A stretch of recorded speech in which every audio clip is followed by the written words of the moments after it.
കേരള ജമിയത്തുൽ ഉലമ എന്ന ഉലമാ പ്രസ്ഥാനത്തിൻ്റെ 100 വർഷത്തെ ചരിത്രം അനുസ്മരിക്കപ്പെടുന്ന ഒരു സന്ദർഭത്തെ പരിഗണിച്ചുകൊണ്ടാണ്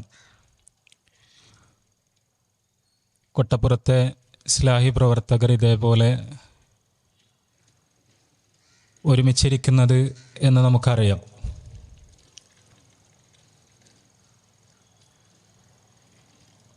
നമ്മൾ എല്ലാവരും തന്നെ ഈ ദുന്യാവിലെ ജീവിതം വളരെ നശ്വരമാണ് എന്നും നമ്മളുടെ ജീവിതത്തിൻ്റെ യഥാർത്ഥത്തിലുള്ള ലക്ഷ്യം നമ്മുടെ മരണത്തിനപ്പുറത്താണ് കിടക്കുന്നത് എന്നും അള്ളാഹുവിൻ്റെ തൃപ്തി നേടിയെടുത്തുകൊണ്ട് മരിച്ചു പോവുകയാണ് ഈ ദുന്യാവിൽ നമ്മളുടെ വിജയമെന്നും മനസ്സിലാക്കുന്നവരാണ്. മരണാനന്തര ജീവിതത്തിൽ അള്ളാഹുവിൻ്റെ മുന്നിൽ രക്ഷപ്പെടണമെന്നതാണ് നമ്മുടെ എല്ലാം ആത്യന്തികമായ ആഗ്രഹം. നമ്മൾ ഐഹികമായി എന്തൊക്കെ സമ്പാദിച്ചു, എന്തൊക്കെ സുഖ സൗകര്യങ്ങൾ അനുഭവിച്ചു,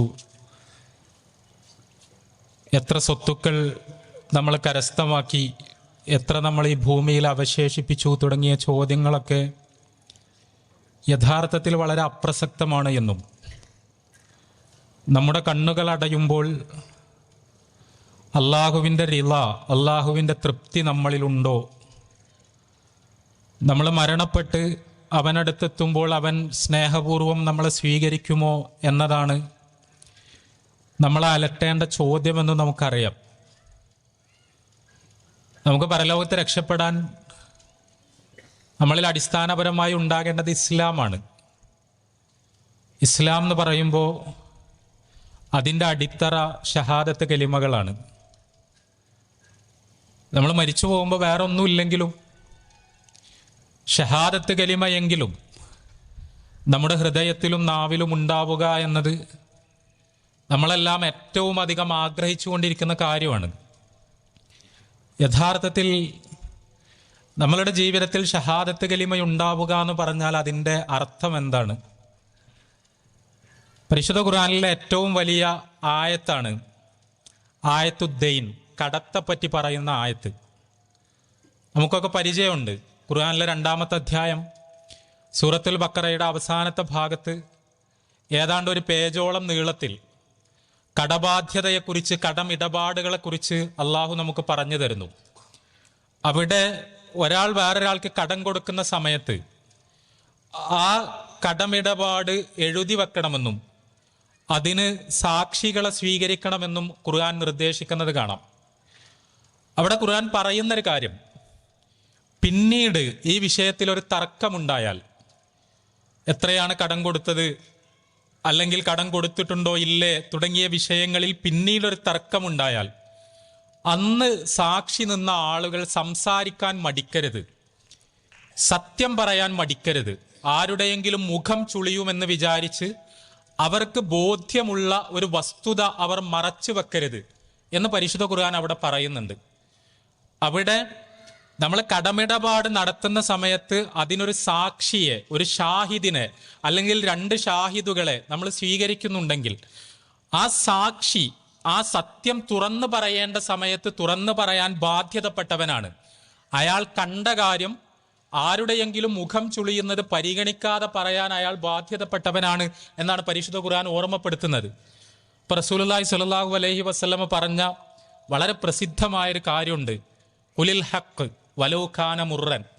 നിങ്ങൾ സത്യം പറയുക, അതെത്ര കയ്പുള്ളതാണെങ്കിലും ശരി, അതെത്ര അപ്രിയമായതാണെങ്കിലും ശരി.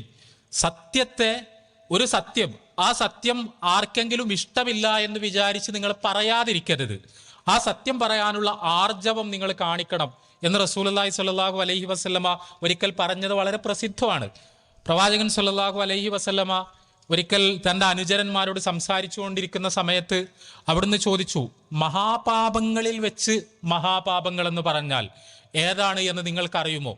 മഹാപാപങ്ങൾ എന്ന് പറയുമ്പോൾ നമ്മളുടെ ജീവിതത്തിൽ തെറ്റുകളൊന്നും സംഭവിക്കാതിരിക്കാൻ നമ്മൾ സൂക്ഷ്മത പാലിക്കണം. പക്ഷെ ചില തെറ്റുകൾ കൂടുതൽ ഗൗരവമുള്ള തെറ്റുകളാണ്. ആ തെറ്റുകളെയാണ് നാം മഹാപാപങ്ങൾ എന്ന് പറയുന്നത്. ചെറിയ തെറ്റുകളൊക്കെ നമ്മുടെ ജീവിതത്തിൽ സംഭവിച്ചു പോയാലും വലിയ തെറ്റുകൾ, മഹാപാപങ്ങൾ ഒരിക്കലും നമ്മുടെ ജീവിതത്തിൽ വന്നു പോകാതെ നോക്കണമെന്ന് ഖുർആനും സുന്നത്തും അടിക്കടി നമ്മളെ ഓർമ്മപ്പെടുത്തുന്നുണ്ട്. ആ മഹാപാപങ്ങളുടെ കൂട്ടത്തിൽ തന്നെ പിന്നെയും വലിയ പാപങ്ങൾ, അതിൽ തന്നെ ഏറ്റവും മഹാപാപങ്ങൾ അക്ബറുൽ കബായിർ എന്നാണ് റസൂലുള്ളാഹി സ്വല്ലല്ലാഹു അലൈഹി വസല്ലം പറഞ്ഞത്. പ്രവാചകൻ ചോദിക്കുകയാണ് അനുചരന്മാരോട്, അക്ബറുൽ കബായിർ, കബായിറുകളിൽ വെച്ച് ഏറ്റവും വലിയ തെറ്റുകൾ, മഹാപാപങ്ങളുടെ കൂട്ടത്തിലെ ഏറ്റവും വലിയ മഹാപാപങ്ങൾ അവ ഏതാണ് എന്ന് നിങ്ങൾക്ക് അറിയുമോ എന്ന് ചോദിച്ചപ്പോൾ സഹാബിമാർ റസൂലുള്ളാഹി സ്വല്ലല്ലാഹു അലൈഹി വസല്ലമയിൽ നിന്ന് അത് കേട്ട് പഠിക്കാൻ വേണ്ടി ജിജ്ഞാസയോടുകൂടി അദ്ദേഹത്തെ നോക്കിയപ്പോൾ റസൂലുള്ളാഹി സ്വല്ലല്ലാഹു അലൈഹി വസല്ലമ പറയുന്നുണ്ട്, ശിർക്കാണ്, മാതാപിതാക്കളോട് അനാദരവ് കാണിക്കലാണ്, മനുഷ്യരെ കൊല്ലലാണ്. ഇങ്ങനെ കുറെ കാര്യങ്ങൾ പറഞ്ഞതിന് ശേഷം പ്രവാചകൻ സ്വല്ലല്ലാഹു അലൈഹി വസല്ലമ ഇങ്ങനെ ചാരി ഇരുന്നു കൊണ്ടാണ് സംസാരിക്കുന്നത്. ആ ചാരി ഇരുന്നിടത്ത് നിന്ന് ഒന്ന് മുന്നോട്ടാഞ്ഞ ശേഷം, ആ ചാരിയിരുത്തം അവസാനിപ്പിച്ച് ഒന്ന് ശരിക്കും എഴുന്നേറ്റിരുന്ന ശേഷം റസൂലുള്ളാഹി സ്വല്ലല്ലാഹു അലൈഹി വസല്ലം അവരോട് പറയുന്നുണ്ട്, കള്ളസാക്ഷ്യം പറയുക, കളവ് പറയുക. ഖൗലു സൂർ എന്ന് പറയുന്നത്, ഷഹാദത്തു സൂർ എന്ന് പറയുന്നത് ഈ മഹാപാപങ്ങളിലെ ഏറ്റവും ഗൗരവമേറിയ പാപങ്ങളിൽ ഒന്നാണ് എന്ന് റസൂലുള്ളാഹി സ്വല്ലല്ലാഹു അലൈഹി വസല്ലമ അവർക്ക് പറഞ്ഞു കൊടുക്കുന്നുണ്ട്. ചില ഹദീസുകളിൽ കാണാം പ്രവാചകൻ സ്വല്ലല്ലാഹു അലൈഹി വസല്ലമ ഇത് 3 തവണ ആവർത്തിച്ചു. വേറെ ചില ഹദീസുകളിൽ കാണാം പ്രവാചകൻ സ്വല്ലല്ലാഹു അലൈഹി വസല്ലമ അത് ഒരുപാട് തവണ ആവർത്തിച്ചുകൊണ്ടേയിരുന്നു. സഹാബിമാർ ഇതിന് ഇത്രത്തോളം ഗൗരവമുണ്ട് എന്ന് സഹാബിമാർക്ക് മനസ്സിലാകുവാൻ വേണ്ടി റസൂലുള്ളാഹി സ്വല്ലല്ലാഹു അലൈഹി വസല്ലമ അത് ആവർത്തിച്ചുകൊണ്ടേയിരുന്നു എന്ന് ചില ഹദീസുകളിൽ കാണാം. ഇവിടെയൊക്കെ പ്രവാചകൻ സ്വല്ലല്ലാഹു അലൈഹി വസല്ലമയുടെ ഈ വചനങ്ങളിലും പരിശുദ്ധ ഖുർആനിലെ വചനങ്ങളിലുമെല്ലാം നമ്മൾ കാണുന്നത് സാക്ഷ്യത്തിന്റെ പ്രാധാന്യമാണ്, സാക്ഷ്യത്തിന്റെ ഗൗരവമാണ്. സാക്ഷ്യം വഹിക്കുക എന്ന് പറഞ്ഞാൽ എന്താണ്? നമ്മൾക്ക് ബോധ്യമുള്ളൊരു സത്യം അത് പറയേണ്ട സമയത്ത് പറയേണ്ടതുപോലെ ഉറക്കെ പറയുന്നതിനാണ് യഥാർത്ഥത്തിൽ സാക്ഷ്യം വഹിക്കുക എന്ന് പറഞ്ഞാൽ. ഷഹാദത്ത് കലിമ എന്ന് പറഞ്ഞാൽ എന്താണ്?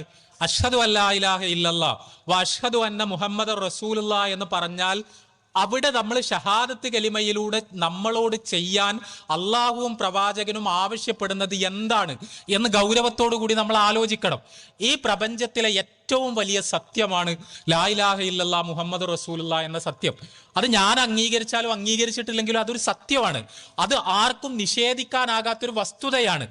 നമ്മൾ അതിന് ഷഹാദത്ത് വഹിക്കുക, അതിന് സാക്ഷ്യം വഹിക്കുക എന്ന് പറഞ്ഞാൽ അതിനർത്ഥം ലോകത്താരുടെ മുഖം ചുളിഞ്ഞാലും, ആരാ സത്യത്തോട് എതിർപ്പ് പ്രകടിപ്പിച്ചാലും, ആരതിനോട് വൈമുഖ്യം പ്രകടിപ്പിച്ചാലും, ആര് ആ സത്യത്തെ മറച്ചുവെക്കാൻ ഇഷ്ടപ്പെട്ടാലും അവരുടെയൊന്നും വലുപ്പങ്ങൾ പരിഗണിക്കാതെ ചങ്കൂറ്റത്തോടുകൂടി ലോകത്തോട് ഉറക്കെ ലാ ഇലാഹ ഇല്ലല്ലാഹ് മുഹമ്മദ് റസൂലുള്ളാഹ് എന്ന സത്യം പറയാൻ നമ്മൾ സന്നദ്ധമാണ് എന്നാണ് ഷഹാദത്ത് കലിമയുടെ അർത്ഥം. നമ്മൾക്ക് അബൂ ത്വാലിബിന്റെ കഥ അറിയാം. ഞാൻ അതിന്റെ വിശദാംശങ്ങളിലേക്ക് പോവുകയല്ല. പ്രവാചകൻ സ്വല്ലല്ലാഹു അലൈഹി വസല്ലമയുടെ പ്രിയപ്പെട്ട പിതൃവ്യൻ അബൂ ത്വാലിബ് മരിക്കാൻ വേണ്ടി കിടക്കുന്നു, മരണശയ്യയിലാണ്. റസൂലുള്ളാഹി സ്വല്ലല്ലാഹു അലൈഹി വസല്ലം അബൂ ത്വാലിബിന്റെ അടുത്തെത്തുന്നു. അബൂ ത്വാലിബിനോട് പ്രവാചകൻ സ്വല്ലല്ലാഹു അലൈഹി വസല്ലം പറയുന്നു, പിതൃവ്യ, ഒരു വട്ടം കലിമ ചൊല്ലുമോ? ഒരു വട്ടം ചൊല്ലിയാൽ മതി, അങ്ങ് ലാ ഇലാഹ ഇല്ലല്ലാഹ് എന്നൊന്നങ്ങ് പ്രഖ്യാപിക്കുമോ? അങ്ങ് അങ്ങനെ പ്രഖ്യാപിച്ചാൽ അള്ളാഹുവിന്റെ മുന്നിൽ അങ്ങേക്ക് വേണ്ടി എനിക്കൊരു ന്യായം പറയാനുണ്ടാകും എന്ന് പറഞ്ഞപ്പോൾ അബൂ ത്വാലിബ് അത് പറയാൻ ഒരുങ്ങിയതായി നമ്മൾക്ക് ചരിത്രത്തിൽ കാണാൻ കഴിയും. അബൂ ത്വാലിബ് ലാ ഇലാഹ ഇല്ലല്ലാഹ് എന്നിങ്ങനെ പറയാൻ ഒരുങ്ങുകയാണ്. അബൂജഹൽ ആ സമയത്ത് അവിടെ തൊട്ടടുത്ത് ഇരിക്കുന്നുണ്ട്. അബൂജഹൽ അബൂ ത്വാലിബിനോട് ചോദിക്കുകയാണ്, നിങ്ങൾ ലാ ഇലാഹ ഇല്ലല്ലാഹ് പറയാണോ? മുഹമ്മദ് പറയുന്നത് നിങ്ങൾ അനുസരിക്കുകയാണോ? നിങ്ങൾ ആരുടെ മോനാണ്? അബ്ദുൽ മുത്തലിബിന്റെ മോനാണ്. അബ്ദുൽ മുത്തലിബ് എന്ന് പറഞ്ഞാൽ ഈ നാടിന്റെ നേതാവാണ്. ഞങ്ങളെല്ലാം അബ്ദുൽ മുത്തലിബിനെ ആദരിക്കുന്നു, നിങ്ങളുടെ കുടുംബത്തെ ആദരിക്കുന്നു. നിങ്ങളുടെ കുടുംബത്തിന് ഈ നാട്ടിലുള്ള സ്വാധീനം നിങ്ങൾക്കറിയാം. ഈ നാടിന്റെ പാരമ്പര്യം എന്ന് പറഞ്ഞാൽ വിഗ്രഹാരാധനയാണ്. സ്വന്തം കുടുംബത്തിന്റെ, സ്വന്തം തറവാടിന്റെ, സ്വന്തം പിതാവിന്റെ ആദർശങ്ങളെ തള്ളിപ്പറഞ്ഞുകൊണ്ട് നിങ്ങൾ ലാ ഇലാഹ ഇല്ലല്ലാഹ് എന്ന് പ്രഖ്യാപിക്കുകയാണോ? നിങ്ങൾ അങ്ങനെ പ്രഖ്യാപിച്ചാൽ തറവാടിനെ വഞ്ചിച്ചവനായിട്ടായിരിക്കും, കുടുംബത്തെ വഞ്ചിച്ചവനായിട്ടായിരിക്കും, നാടിനെ വഞ്ചിച്ചവനായിട്ടായിരിക്കും അങ്ങയെ ഞങ്ങൾ ഓർക്കുക എന്ന് അബൂജഹൽ പറയുന്നു. അബൂ ത്വാലിബിനെ ഭീഷണിപ്പെടുത്തുന്നു. ലാ ഇലാഹ ഇല്ലല്ലാഹ് എന്ന് പറയരുത് എന്ന് പറയുന്നു. അബൂ ത്വാലിബ് അത് പറയാതിരിക്കുന്നു. പ്രവാചകൻ സ്വല്ലല്ലാഹു അലൈഹി വസല്ലം വീണ്ടും അബൂ ത്വാലിബിനോട് കെഞ്ചുന്നു, പ്രിയപ്പെട്ട പിതൃവ്യ, ഒന്ന് ആ കലിമ ഒരു വട്ടം ലാ ഇലാഹ ഇല്ലല്ലാഹ് എന്ന് അങ്ങൊന്ന് ഉറക്കെ പറയുമോ? അബൂ ത്വാലിബ് പറയാൻ ഒരുങ്ങുന്നു. പിന്നെയും ചുറ്റുമുള്ളവർ എന്ത് വിചാരിക്കുമെന്ന് കരുതി അദ്ദേഹം പറയാതിരിക്കുന്നു. ഇതിങ്ങനെ ആവർത്തിച്ചു കൊണ്ടിരിക്കുന്നു. ഒടുവിൽ പ്രവാചകൻ സ്വല്ലല്ലാഹു അലൈഹി വസല്ലം എന്തോ കാര്യത്തിന് പുറത്തു പോയ സമയത്ത് അബൂ ത്വാലിബിന്റെ കണ്ണുകൾ അടയുന്നു. അദ്ദേഹം കലിമ ചൊല്ലാതെ മരണപ്പെട്ടു പോകുന്നു. നമുക്കെല്ലാം പരിചയമുള്ള ചരിത്രമാണത്. അബൂ ത്വാലിബിനെ അറിയാഞ്ഞിട്ടാണോ ലാ ഇലാഹ ഇല്ലല്ലാഹ് സത്യമാണ് എന്ന്? അബൂ ത്വാലിബിനെ അറിയാഞ്ഞിട്ടാണോ മുഹമ്മദ് റസൂലുള്ളാഹ് സത്യമാണ് എന്ന്? അല്ല, അബൂ ത്വാലിബിന് അത് അറിയാം, ലാ ഇലാഹ ഇല്ലല്ലാഹ് സത്യമാണ് എന്ന അബൂ ത്വാലിബിന് മനസ്സിനകത്ത് ഉള്ളിൽ ബോധ്യമുണ്ട്. മുഹമ്മദ് അള്ളാഹുവിന്റെ ദൂതനാണ്, തന്റെ സഹോദരന്റെ പുത്രൻ അള്ളാഹുവിന്റെ പ്രവാചകനാണ് എന്ന് അബൂ ത്വാലിബിന് മനസ്സിനുള്ളിൽ ബോധ്യമുണ്ട്. പക്ഷെ അത് പറയാനുള്ള ധൈര്യമില്ല, പറയാനുള്ള ചങ്കൂറ്റമില്ല. ഞാനത് പറഞ്ഞാൽ മറ്റുള്ളവർ എന്ത് വിചാരിക്കും എന്ന് അദ്ദേഹം ഭയപ്പെടുന്നുണ്ട്. ഇവിടെയാണ് ഷഹാദത്ത് പ്രസക്തമാകുന്നത്. ഷഹാദത്ത് എന്ന് പറഞ്ഞാൽ നമ്മളുടെ മനസ്സിന്റെ ഉള്ളിൽ നമ്മൾക്ക് ഇസ്ലാം സത്യമാണ് എന്ന് ബോധ്യമുണ്ടാവലല്ല, അത് ഉറക്കെ പറയലാണ്, അത് ലോകത്തോട് വിളിച്ചു പറയലാണ്, അതിന്റെ സാക്ഷിയായി ജീവിക്കലാണ്, ചങ്കൂറ്റത്തോടുകൂടി അഭിമാനത്തോടുകൂടി നമ്മളുടെ ഇസ്ലാമിക സ്വത്വം ലോകത്തിന് മുന്നിൽ തുറന്നു വെക്കലാണ്. ഇപ്പൊ നമ്മളുടെ നാട്ടിൽ തട്ടത്തിനെ പറ്റി, ഹിജാബിനെ പറ്റി വലിയ ഒച്ചപ്പാടുകൾ ഉണ്ടായിക്കൊണ്ടിരിക്കുകയാണ്. ശരിക്കും ഈ പ്രശ്നത്തിന്റെ കാതൽ എന്താണ്? നിങ്ങളുടെ മതം എന്ന് പറഞ്ഞാൽ, നിങ്ങളുടെ ആദർശം എന്ന് പറഞ്ഞാൽ അത് നിങ്ങൾ സ്വകാര്യമായി ഒളിപ്പിച്ചു കൊണ്ടു നടക്കേണ്ട ഒരു സാധനമാണ്. അത് പരസ്യമാക്കരുത്, അത് പൊതുസ്ഥലത്തേക്ക് കൊണ്ടുവരരുത്, അത് സ്കൂളിലേക്ക് കൊണ്ടുവരരുത്, അത് കോളേജിലേക്ക് കൊണ്ടുവരരുത്. നിങ്ങളെ കണ്ടാൽ മുസ്ലിമാണെന്ന് മനസ്സിലാവരുത്. നിങ്ങളുടെ വീട്ടിൽ നിങ്ങൾ റൂം അടച്ച് ആ റൂമിന്റെ ഉള്ളിൽ നിങ്ങൾ മുസ്ലിം ആയിക്കോ. ഈ നടക്കുന്നിടത്ത് മുഴുവൻ ഇസ്ലാം കൊണ്ട് നടക്കുന്നത് എന്തിനാണ് എന്നാണ് ഇവര് നമ്മളോട് ചോദിക്കുന്നത്. നമ്മളുടെ സഹോദരിമാർ, നമ്മുടെ പെൺകുട്ടികൾ ഒരു സ്കൂളിൽ അവര് മഫ്ത ധരിച്ച്, മക്കന ധരിച്ച്, ഹിജാബ് ധരിച്ച്, തട്ടം ധരിച്ച് നടക്കുന്നു എന്ന് പറഞ്ഞാൽ ഞാൻ മുസ്ലിമാണ് എന്നവർ പ്രഖ്യാപിക്കുന്നു എന്നാണ് അതിന്റെ അർത്ഥം. ഇസ്ലാമിന്റെ അടയാളം അവരുടെ തലയിൽ ഉണ്ടാവുക എന്ന് പറഞ്ഞാൽ അവർ ഷഹാദത്ത് കലിമയെ സാർത്ഥകമാക്കുന്നു എന്നാണ് അതിന്റെ അർത്ഥം. ഞാൻ സൂചിപ്പിക്കുന്നത്, നമ്മൾ അഷ്ഹദു അല്ലാ ഇലാഹ ഇല്ലല്ലാഹ് അഷ്ഹദു അന്ന മുഹമ്മദ് റസൂലുള്ളാഹ് എന്ന് നമ്മുടെ ജീവിതത്തിൽ ഉണ്ടാവുക എന്ന് പറഞ്ഞാൽ അതിനർത്ഥം നമ്മൾ മുസ്ലിമായി അറിയപ്പെടുക എന്നതാണ്. മുസ്ലിമാണ് എന്നത് പരസ്യമായി പ്രഖ്യാപിക്കുക എന്നതാണ്. ഈ ആദർശത്തിനു വേണ്ടി ഒരു തരത്തിലുള്ള ഇൻഫീരിയോറിറ്റി കോംപ്ലക്സും ഇല്ലാതെ, അപകർഷതാ ബോധവുമില്ലാതെ നാട്ടുകാർക്ക് മുമ്പിൽ എഴുന്നേറ്റ് നിൽക്കുക എന്നതാണ്. ഇതിന്റെ ദഅവത്തിനോട് കണ്ണിചേരുക എന്നതാണ്. ഇത്തരം കൂട്ടായ്മകളുടെ ഭാഗമാവുക എന്നതാണ്. ഈ ആദർശം പ്രചരിപ്പിക്കുന്ന പ്രവർത്തനങ്ങളിൽ നമ്മൾ പങ്കാളികളാവുക എന്നതാണ്. നമ്മൾ വളരെ പരസ്യമായി അഭിമാനത്തോടുകൂടി ലാ ഇലാഹ ഇല്ലല്ലാഹ് മുഹമ്മദ് റസൂലുള്ളാഹ് എന്ന ആദർശത്തിന്റെ വക്താക്കളും പ്രയോക്താക്കളുമായി നിലനിൽക്കുകയാണ് ഷഹാദത്ത് കലിമയുടെ താല്പര്യം. നമ്മളിപ്പോ ഇസ്ലാമോഫോബിയയെ പറ്റിയൊക്കെ വളരെ കാര്യമായി സംസാരിച്ചുകൊണ്ടിരിക്കുകയാണ്. ഇസ്ലാമോഫോബിയ എന്ന് പറയുന്നത് ഒരു മനോരോഗമായി പടർന്നുകൊണ്ടിരിക്കുന്നു. ഇസ്ലാമിനെ വെറുക്കുന്ന ആളുകൾ ഉണ്ടാകുന്നു, ഇസ്ലാമിനെ ഭയക്കുന്ന ആളുകൾ ഉണ്ടാകുന്നു, ഇസ്ലാമിനെ സംശയത്തോടു കൂടി നോക്കുന്ന ആളുകൾ ഉണ്ടാകുന്നു. ആര് അങ്ങനെയൊക്കെ പെരുമാറിയാലും ശരി, അള്ളാഹുവിന്റെ അടിമ എന്ന നിലയിൽ അവന്റെ കൽപ്പനകൾക്ക് വഴിപ്പെട്ട് ഒരു മുസ്ലിമായി ഞാൻ അഭിമാനത്തോടുകൂടി വളരെ പരസ്യമായി ഒട്ടും മറച്ചു വെക്കാതെ വളരെ സുതാര്യമായി ഞാൻ ജീവിക്കും. അതിലെനിക്ക് ഒരു തരത്തിലുള്ള അപകർഷതയുമില്ല എന്ന് നമുക്ക് പ്രഖ്യാപിക്കുവാൻ കഴിയുമ്പോഴാണ് യഥാർത്ഥത്തിൽ ലാ ഇലാഹ ഇല്ലല്ലാഹ് മുഹമ്മദ് റസൂലുള്ളാഹ് നമ്മുടെ ജീവിതത്തിന്റെ ഭാഗമാകുന്നത്. അതുകൊണ്ട് തന്നെ നമ്മൾ ആലോചിച്ച് നോക്കുക, ലോകത്തിന്റെ വ്യത്യസ്ത ഭാഗങ്ങളിലേക്ക് സഹാബിമാർ പോകുന്നു. ആ പോയ സ്ഥലത്തൊന്നും അവർ ആദർശം മറച്ചു വെച്ചിട്ടില്ല. ലാ ഇലാഹ ഇല്ലല്ലാഹ് മുഹമ്മദ് റസൂലുള്ളാഹ് എന്ന് പറയുന്ന ആദർശം അത് ക്യാരി ചെയ്തിട്ടാണ് സഹാബിമാർ ലോകത്തിന്റെ വ്യത്യസ്ത ഭാഗങ്ങളിലേക്ക് പോയത്. നമ്മൾ കേരളത്തെ പറ്റി ആലോചിച്ച് നോക്കുക. കേരളത്തിലേക്ക് മാലിക് ഇബ്നു ദീനാറും സംഘവും കടന്നു വന്നു എന്ന് നമ്മൾ പറയുന്നു. അറബി കച്ചവടക്കാർ കടന്നു വന്നു എന്ന് നമ്മൾ പറയുന്നു. അവർക്ക് കച്ചവടം നടത്തിയിട്ട് തിരിച്ചു പോയാൽ മതി. അവരുടെ മതത്തെക്കുറിച്ചോ ആദർശത്തെക്കുറിച്ചോ ഒന്നും ആരോടും സംസാരിക്കേണ്ട ഒരു ആവശ്യവും അവർക്കില്ല. അവർക്ക് ഇവിടേക്ക് കടന്നു വന്ന, ആദ്യ കാലഘട്ടത്തിൽ കടന്നു വന്ന അറബ് കച്ചവടക്കാർക്ക് കോഴിക്കോട്ട് അവർ വരുന്നു, അവർ കപ്പലിറങ്ങുന്നു, ഇവിടെ സുഗന്ധവ്യഞ്ജനങ്ങൾ വാങ്ങുന്നു, കച്ചവടങ്ങൾ കൈമാറ്റം ചെയ്യുന്നു, പണമുണ്ടാക്കുന്നു. ഇവിടെ അന്ന് മിക്കവാറും പൂർണ്ണമായി തന്നെ ഹിന്ദുക്കളാണെന്ന് പറയാം, ഹിന്ദു സഹോദരങ്ങളാണെന്ന് പറയാം. അവരോട് ലാ ഇലാഹ ഇല്ലല്ലാഹ് മുഹമ്മദ് റസൂലുള്ളാഹ് എന്നൊരു ആദർശം പറയേണ്ട യാതൊരു ആവശ്യവും ഭൗതികമായി നോക്കിയാൽ ഇവർക്കില്ല. പക്ഷേ അവരൊരിക്കലും അവരുടെ മതപരമായ സ്വത്വം മറച്ചു വെച്ചിട്ടേയില്ല. അവർ കടന്നു വരുന്നു. കാരണം അവർക്ക് ഷഹാദത്ത് കലിമയുടെ പൊരുൾ അറിയാമായിരുന്നു. അവർ കാണുന്നവരോട് മുഴുവൻ ലാ ഇലാഹ ഇല്ലല്ലാഹ് മുഹമ്മദ് റസൂലുള്ളാഹ് എന്ന് പറഞ്ഞു. അതിലേക്ക് ജനങ്ങളെ ക്ഷണിച്ചു. അത് അഭിമാനത്തോടു കൂടി പങ്കുവെച്ചു. അതെന്താണ് എന്ന് ജനങ്ങൾക്ക് ബോധ്യപ്പെടുത്തി കൊടുത്തു. അങ്ങനെ ആളുകൾ ഇസ്ലാം സ്വീകരിക്കാൻ തുടങ്ങി. കേരളത്തിൽ മുസ്ലിങ്ങൾ ഉണ്ടാകാൻ തുടങ്ങി. ഇവര് ഈ അറബ് കച്ചവടക്കാരും മലയാളി മുസ്ലിങ്ങളും തമ്മിൽ വിവാഹ ബന്ധങ്ങൾ ഉണ്ടായി. അതിൽ മക്കളുണ്ടായി. അതാണ് നമ്മൾ മാപ്പിള എന്ന് പറഞ്ഞുകൊണ്ടിരിക്കുന്നത്. നമ്മൾ മാപ്പിളമാർ കേരളത്തിൽ ഉണ്ടായി വന്നത് എങ്ങനെ, മാപ്പിളമാർ എന്ന് പറയുന്ന ഒരു സമൂഹം ഉണ്ടായി വന്നത് എങ്ങനെയെന്ന് ചോദിച്ചാൽ ഈ രീതിയിലാണ് മാപ്പിള സമൂഹത്തിന്റെ തുടക്കം എന്ന് പൊതുവിൽ ചരിത്രകാരന്മാരൊക്കെ സൂചിപ്പിക്കുന്നത് നമുക്ക് കാണാൻ കഴിയും. ഞാൻ പറയുന്നത് ഷഹാദത്ത് കലിമ നമ്മളുടെ ജീവിതത്തിൽ ഉണ്ട് എന്ന് പറഞ്ഞാൽ ലാ ഇലാഹ ഇല്ലല്ലാഹ് മുഹമ്മദ് റസൂലുള്ളാഹ് എന്ന് നിരന്തരമായി നമ്മൾ ജീവിതത്തിൽ ഉൾക്കൊള്ളുന്നതിനോടൊപ്പം അത് പരസ്യമാക്കുകയും ജനങ്ങളെ അതിലേക്ക് ക്ഷണിക്കുകയും അതിനുവേണ്ടി നിലകൊള്ളുകയും ചെയ്യാൻ നമുക്ക് കഴിയുമ്പോൾ മാത്രമാണ് ഷഹാദത്ത് കലിമയുടെ പൂരണം നമ്മളുടെ ജീവിതത്തിൽ ഉണ്ടാകുന്നത്. അങ്ങനെ ഇവിടേക്ക് കടന്നു വന്ന അറബ് കച്ചവടക്കാരും പ്രബോധകരും ഒക്കെ ചെയ്തപ്പോഴാണ് ഇവിടെ ഇസ്ലാമിക സമൂഹം ഉണ്ടായത്. ആ ഇസ്ലാമിക സമൂഹം ഇങ്ങനെ മുന്നോട്ട് പോയി സ്വാഭാവികമായി തന്നെ അവർക്കിടയിൽ പലതരത്തിലുള്ള അനിസ്ലാമികതകളും കടന്നു വരാൻ തുടങ്ങി. ഇത് സ്വാഭാവികമാണ്. നമ്മൾ ഒരു മുസ്ലിം സമൂഹം ഒരു നാട്ടിൽ നൂറ്റാണ്ടുകളായി ജീവിക്കുന്നു.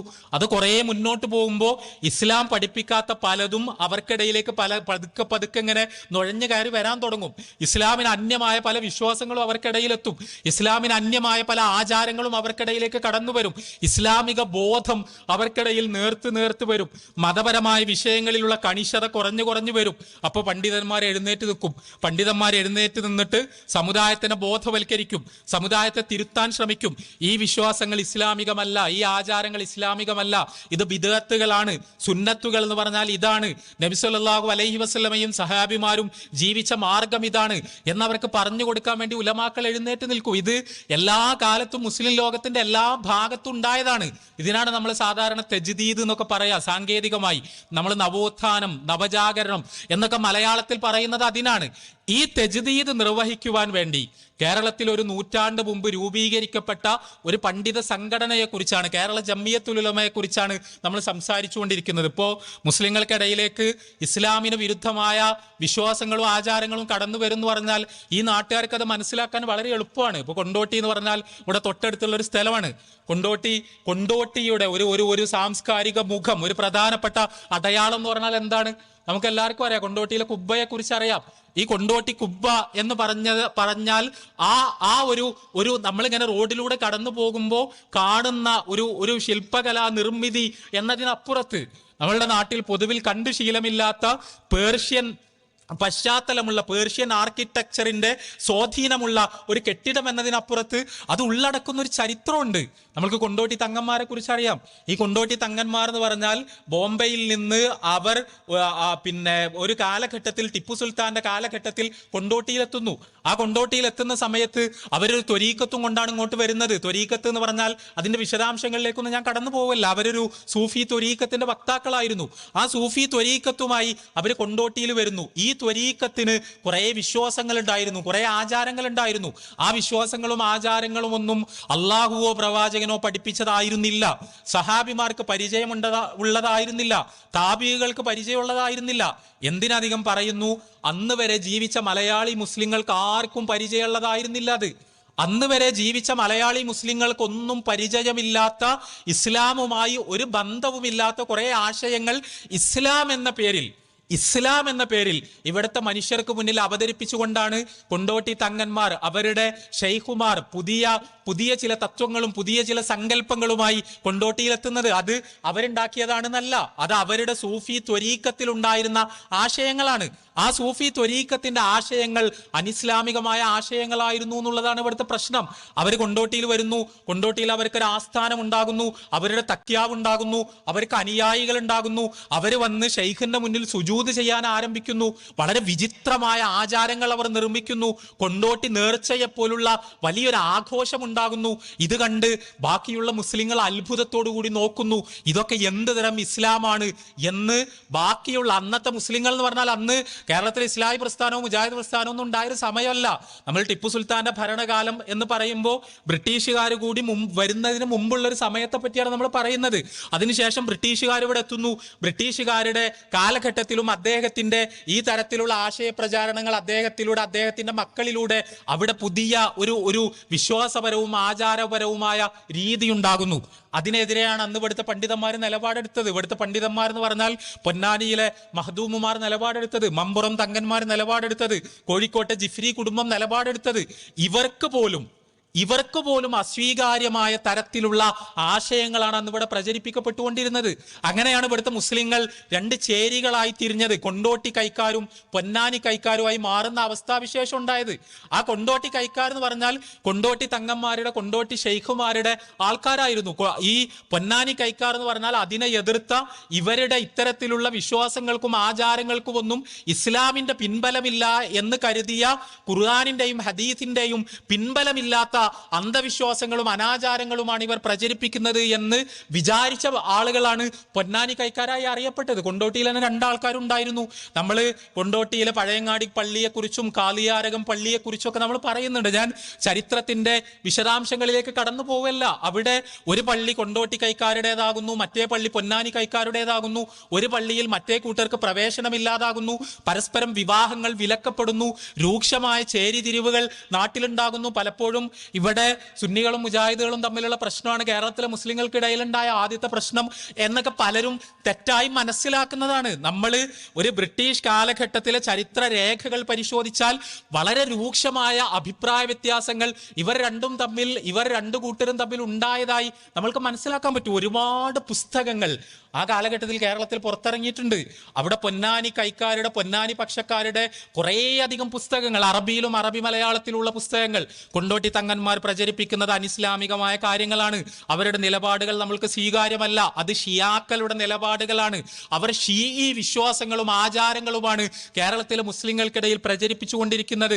അവരോട് സഹകരിക്കരുത്, അവർ പറയുന്നത് സ്വീകരിക്കരുത് എന്ന് പറഞ്ഞ് സമർത്ഥിക്കുന്ന കുറേയധികം പുസ്തകങ്ങൾ പൊന്നാനി പക്ഷത്തിരുന്ന പണ്ഡിതന്മാർ ആ കാലഘട്ടത്തിൽ പ്രസിദ്ധീകരിക്കുന്നു. അതിന് മറുപടി പറഞ്ഞുകൊണ്ട് കൊണ്ടോട്ടി കൈക്കാരായ കൊണ്ടോട്ടി തങ്ങന്മാരും അദ്ദേഹത്തിന്റെ അനുയായികളും ഇതിന് മറുപടി പറഞ്ഞുകൊണ്ട് അവരുടെ വക വേറൊരുപാട് പുസ്തകങ്ങൾ അവരും പ്രസിദ്ധീകരിക്കുന്നു. വളരെ സജീവമായ സംവാദങ്ങൾ നടക്കുന്നു. അന്ന് ബ്രിട്ടീഷുകാർ നടത്തിയ സെൻസസിന്റെ റിപ്പോർട്ടുകൾ നമ്മൾ പരിശോധിക്കണം. ഈ സെൻസസ് റിപ്പോർട്ടുകളിൽ കൊണ്ടോട്ടിയിൽ സുന്നികളുണ്ട്, ഷിയാക്കളുണ്ട്. സുന്നി മുസ്ലിങ്ങൾ ഉള്ളതുപോലെ ഷിയാ മുസ്ലിങ്ങളുണ്ട്. അവരുടെ കണക്കതിലുണ്ട്. ഈ ഷിയാ മുസ്ലിങ്ങൾ എന്ന് ബ്രിട്ടീഷുകാർ അവരുടെ സെൻസസിൽ വിളിക്കുന്നത് കൊണ്ടോട്ടി ഷെയ്ഖിന്റെ ആൾക്കാരെയാണ്. കൊണ്ടോട്ടി കുബ്ബ കേന്ദ്രീകരിച്ച് അതുമായി ബന്ധപ്പെട്ട് ജീവിച്ചിരുന്ന മനുഷ്യരെയാണ്. അവരുടെ വിശ്വാസങ്ങളും ആചാരങ്ങളും സുന്നികളുടേതല്ല, അഹ്ലുസുന്നത്തിൻ്റെതല്ല, ഷിയാക്കളുടേതാണ് എന്ന് മറുവിഭാഗം ഫത്വ കൊടുത്തതിന്റെ അടിസ്ഥാനത്തിൽ, അവരെ ഷിയാക്കളായി മറുവിഭാഗം പരിഗണിച്ചതിന്റെ അടിസ്ഥാനത്തിൽ ബ്രിട്ടീഷ് ഉദ്യോഗസ്ഥന്മാർ അവരുടെ സെൻസസ് രേഖകളിൽ ഇവരെ ഷിയാക്കളായി എന്യൂമറേറ്റ് ചെയ്യുകയായിരുന്നു, കണക്കെടുക്കുകയായിരുന്നു എന്നൊക്കെ നമുക്ക് ചരിത്രത്തിന്റെ വിശദാംശങ്ങളിലേക്ക് നമ്മൾ പോയാൽ നമുക്ക് കാണാൻ കഴിയും. ഞാൻ സൂചിപ്പിക്കുന്നത്, നമ്മളുടെ നാട്ടിലെ മുസ്ലിങ്ങൾക്കിടയിലേക്ക് അന്ധവിശ്വാസങ്ങളും അനാചാരങ്ങളും കടന്നു വന്നത് എങ്ങനെയാണ്? അത് ഈ ഒരു സൂഫി ത്വരീക്കത്ത് മാത്രമല്ല, ഒരുപാട് സൂഫി ത്വരീക്കത്തുകൾ ഉണ്ടായി. ആ സൂഫി ത്വരീക്കത്തുകൾ പലതരത്തിലുള്ള അന്ധവിശ്വാസങ്ങളും അനാചാരങ്ങളും കേരളത്തിലേക്ക് കൊണ്ടുവരാൻ തുടങ്ങി. ഇവിടെ ഈ ഒരു മക്ബറ മാത്രമല്ല, കേരളത്തിൽ നിർഭാഗ്യവശാൽ പലയിടങ്ങളിലായി ഖബറുകൾ കെട്ടിപ്പൊക്കപ്പെടുന്ന സ്ഥിതിവിശേഷം ഉണ്ടായി. അവിടെ മറമാടപ്പെട്ട് കിടക്കുന്ന മഹാത്മാക്കൾക്ക് ദിവ്യശക്തികളുണ്ട് എന്ന് ആരോപിക്കപ്പെടുന്ന സ്ഥിതിവിശേഷം ഉണ്ടായി. ഏത് പ്രതിസന്ധി ഘട്ടത്തിലും അള്ളാഹുവിനെ മാത്രം വിളിച്ചു പ്രാർത്ഥിക്കുവാൻ പഠിപ്പിച്ച ഒരു പ്രവാചകന്റെ പാരമ്പര്യത്തിൽ നിന്നുകൊണ്ട് മരണപ്പെട്ടു പോയ മഹാത്മാക്കളെ വിളിച്ചു പ്രാർത്ഥിക്കുന്ന സമ്പ്രദായം കേരളത്തിലെ മുസ്ലിങ്ങൾക്കിടയിൽ, മലബാറിലെ മുസ്ലിങ്ങൾക്കിടയിൽ വ്യാപകമാവാൻ തുടങ്ങി. ഇങ്ങനെയെല്ലാമുള്ള ഒരു പശ്ചാത്തലത്തിലാണ് കേരളത്തിലെ മുസ്ലിങ്ങളെ തിരുത്തുന്നതിന് വേണ്ടി, അവരെ ഖുർആനിലേക്കും ഹദീസിലേക്കും മടക്കി വിളിക്കുന്നതിന് വേണ്ടി, അവരെ കിതാബിന്റെയും സുന്നത്തിന്റെയും അടിസ്ഥാനത്തിലുള്ള ജീവിതം പരിശീലിപ്പിക്കുന്നതിന് വേണ്ടി, അവർക്ക് യഥാർത്ഥ മതബോധം കൊടുക്കുന്നതിന് വേണ്ടി കേരളത്തിൽ ഈ തരത്തിലുള്ള ആഴമുള്ള അറിവുണ്ടായിരുന്ന പണ്ഡിതന്മാർ ശ്രമങ്ങൾ തുടങ്ങുന്നത്. അതിന്റെ വിശദാംശങ്ങളിലേക്കും നമുക്ക് പോകണ്ട. നമ്മൾക്ക് ഒരുപാട് പേരുകൾ അറിയാം. സനാഉല്ലാ മക്തി തങ്ങളെ പോലുള്ള ആളുകൾ, വക്കം അബ്ദുൽ ഖാദർ മൗലവിയെ പോലുള്ള ആളുകൾ, മാഹിൻ ഹമദാനി തങ്ങളെ പോലുള്ള ആളുകൾ. ഇത് ഈ ഈ ആളുകളൊക്കെ മിക്കവാറും തെക്കൻ കേരളം കേന്ദ്രീകരിച്ചായിരുന്നു പ്രവർത്തിച്ചിരുന്നത് എന്ന് പലപ്പോഴും നമ്മൾ മനസ്സിലാക്കാറില്ല. നമ്മൾ കേരളത്തിൽ ഇസ്ലാഹി പ്രസ്ഥാനത്തിന്റെ ആശയങ്ങൾ യഥാർത്ഥത്തിൽ അതിന് തുടക്കമാകുന്നത് തെക്കൻ കേരളത്തിലാണ്. അവർ തിരുവിതാംകൂറിലായിരുന്നു, അല്ലെങ്കിൽ കൊച്ചിയിലായിരുന്നു, അവർ തിരുവനന്തപുരത്തായിരുന്നു, വക്കത്തായിരുന്നു, കൊടുങ്ങല്ലൂരായിരുന്നു, അല്ലെങ്കിൽ പൊന്നാനിയായിരുന്നു. അവിടെയൊക്കെയാണ് ഈ ആശയങ്ങൾ അടിസ്ഥാനപരമായി പ്രകടിപ്പിക്കപ്പെട്ടു തുടങ്ങുന്നത്. പക്ഷേ പിന്നീട് അതിൻ്റെ ഒരു ശക്തി കേന്ദ്രമായി മലബാർ മാറുന്നത് കേരള ജംഇയ്യത്തുൽ ഉലമയുടെ പ്രവർത്തനങ്ങളിലൂടെയാണ് എന്നതാണ് യാഥാർത്ഥ്യം. ഇപ്പൊ നമ്മൾ ഇവിടെ മലബാറിന്റെ ഒരു ചരിത്രം നമ്മൾ പരിശോധിക്കുമ്പോൾ നമ്മൾ അധികം ദൂരമൊന്നുമുള്ള സ്ഥലമല്ല വാഴക്കാട് എന്ന് പറയുന്നത്. വാഴക്കാട് എന്ന് പറഞ്ഞാൽ നമ്മൾക്ക് അടുത്ത് തന്നെയുള്ള ഒരു സ്ഥലമാണ്. ഈ വാഴക്കാട് ചാലിലകത്ത് കുഞ്ഞഹമ്മദ് ഹാജി എന്ന് പറയുന്ന മനുഷ്യൻ നടത്തിയിരുന്ന ഒരു ദർസ് ഉണ്ടായിരുന്നു, ഒരു അറബിക് കോളേജ് ഉണ്ടായിരുന്നു. ആ അറബിക് കോളേജിൽ അദ്ദേഹത്തിന്റെ ശിഷ്യന്മാരായി, അദ്ദേഹത്തിന്റെ സ്റ്റുഡൻസ് ആയി ഒരേ ബെഞ്ചിൽ ഒരുമിച്ചിരുന്ന് പഠിച്ച കുറച്ച് വിദ്യാർത്ഥികൾ, ആ വിദ്യാർത്ഥികളാണ് ശരിക്കും മലബാറിൽ ഇസ്ലാഹി പ്രസ്ഥാനം ഉണ്ടാക്കുന്നത്. അതിൽ ഒരാളുടെ പേര് KM മൗലവി എന്നാണ്, വേറൊരാളുടെ പേര് E മൊയ്തു മൗലവി എന്നാണ്, വേറൊരാളുടെ പേര് PK മൂസ മൗലവി എന്നാണ്, വേറൊരാളുടെ പേര് PP ഉണ്ണി മുഹിയുദ്ദീൻ കുട്ടി മൗലവി എന്നാണ്. അദ്ദേഹം പുളിക്കൽ സ്വദേശിയാണ്. ഇങ്ങനെ കേരളത്തിൽ ഇസ്ലാഹി പ്രസ്ഥാനം ഉണ്ടാക്കുന്ന ആളുകൾ എന്ന് പറഞ്ഞാൽ ഇവരുടെ മുമ്പിൽ ചാലിലകത്ത് കുഞ്ഞഹമ്മദ് ഹാജിയുടെ ശിഷ്യന്മാരായി വാഴക്കാട് ദാറുൽ ഉലൂമിൽ പഠിച്ച സഹപാഠികളായി പഠിച്ച, ഒരുപക്ഷെ ഒരേ ക്ലാസ്സിൽ പഠിച്ച, ഒരേ ഹോസ്റ്റൽ മുറിയിൽ കടന്നുറങ്ങിയ ഒരു ബാച്ച് വിദ്യാർത്ഥികളാണ്. ആ വിദ്യാർത്ഥികൾ അവർ വക്കം മൗലവിയുടെ ആശയങ്ങളിൽ ആകൃഷ്ടരാകുന്നു. അവർ ഇതേപോലെയുള്ള നവോത്ഥാന ചിന്തകളിൽ ആകൃഷ്ടരാകുന്നു. അവർ മലബാറിൽ ആദർശ പ്രബോധനത്തിനു വേണ്ടി പരിശ്രമിച്ചുകൊണ്ടിരിക്കുന്നു. അതിനിടക്കാണ് ഇവിടെ ബ്രിട്ടീഷുകാർക്കെതിരെയുള്ള സമരത്തിന് വേണ്ടിയുള്ള പരിശ്രമങ്ങൾ ഉണ്ടാകുന്നത്, ഇവിടെ ഖിലാഫത്ത് പ്രസ്ഥാനം ഉണ്ടാകുന്നത്. ഞാൻ ചരിത്രത്തിന്റെ വിശദാംശങ്ങളിലേക്കൊന്നും കടന്നു പോവല്ല. നമ്മൾ ഖിലാഫത്ത് പ്രസ്ഥാനം എന്നൊക്കെ നമ്മൾ സാധാരണ കേൾക്കും. കേരളത്തിലെ മുസ്ലിങ്ങൾക്കിടയിൽ ഉണ്ടായ സ്വാതന്ത്ര്യ സമര പ്രക്ഷോഭങ്ങളെ പറ്റി നമ്മൾ പറയും. ആ സ്വാതന്ത്ര്യ സമര പ്രക്ഷോഭങ്ങൾക്ക് നേതൃത്വം കൊടുത്തത് ഇതേ പണ്ഡിതന്മാരായിരുന്നു. ഇപ്പൊ ഖിലാഫത്ത് പ്രസ്ഥാനം എങ്ങനെ ഉണ്ടായത്? ഇന്ത്യയിലെ മുസ്ലിങ്ങൾക്കിടയിൽ ബ്രിട്ടീഷുകാർക്കെതിരെ പോരാടാൻ വേണ്ടി ഇന്ത്യൻ നാഷണൽ കോൺഗ്രസിനെ പിന്തുണക്കുന്നതിന് വേണ്ടി തുർക്കി ഖിലാഫത്തിനെ തകർക്കാനുള്ള ബ്രിട്ടീഷ് ശ്രമങ്ങൾക്കെതിരിൽ പ്രതിഷേധമുയർത്തുന്നതിനു വേണ്ടി ഇവിടെ ഖിലാഫത്ത് പ്രസ്ഥാനം ഉണ്ടായ സമയത്ത് ഈ ഗ്രാമങ്ങളിൽ മുഴുവൻ നടന്ന് പ്രസംഗിച്ച മനുഷ്യരാണിത്. ഇപ്പൊ KM മൗലവി 1920 നവംബർ മാസത്തിൽ കൊണ്ടോട്ടിയിൽ ഒരു വലിയ ഖിലാഫത്ത് യോഗത്തിൽ അദ്ദേഹം പ്രസംഗിച്ചതിനെ പറ്റി നമ്മൾക്ക് രേഖകളിൽ വായിക്കാൻ കഴിയും. ഇവിടെ ഓരോ നാട്ടിലും അന്ന് ഖിലാഫത്ത് യോഗങ്ങൾ നടക്കുകയായിരുന്നു. കോൺഗ്രസിന്റെ പിന്തുണയോടുകൂടി സ്വാതന്ത്ര്യ സമരത്തെ ജ്വലിപ്പിക്കുന്നതിന് വേണ്ടി ഇതേപോലെയുള്ള വലിയ പൊതുയോഗങ്ങൾ നടക്കുകയായിരുന്നു.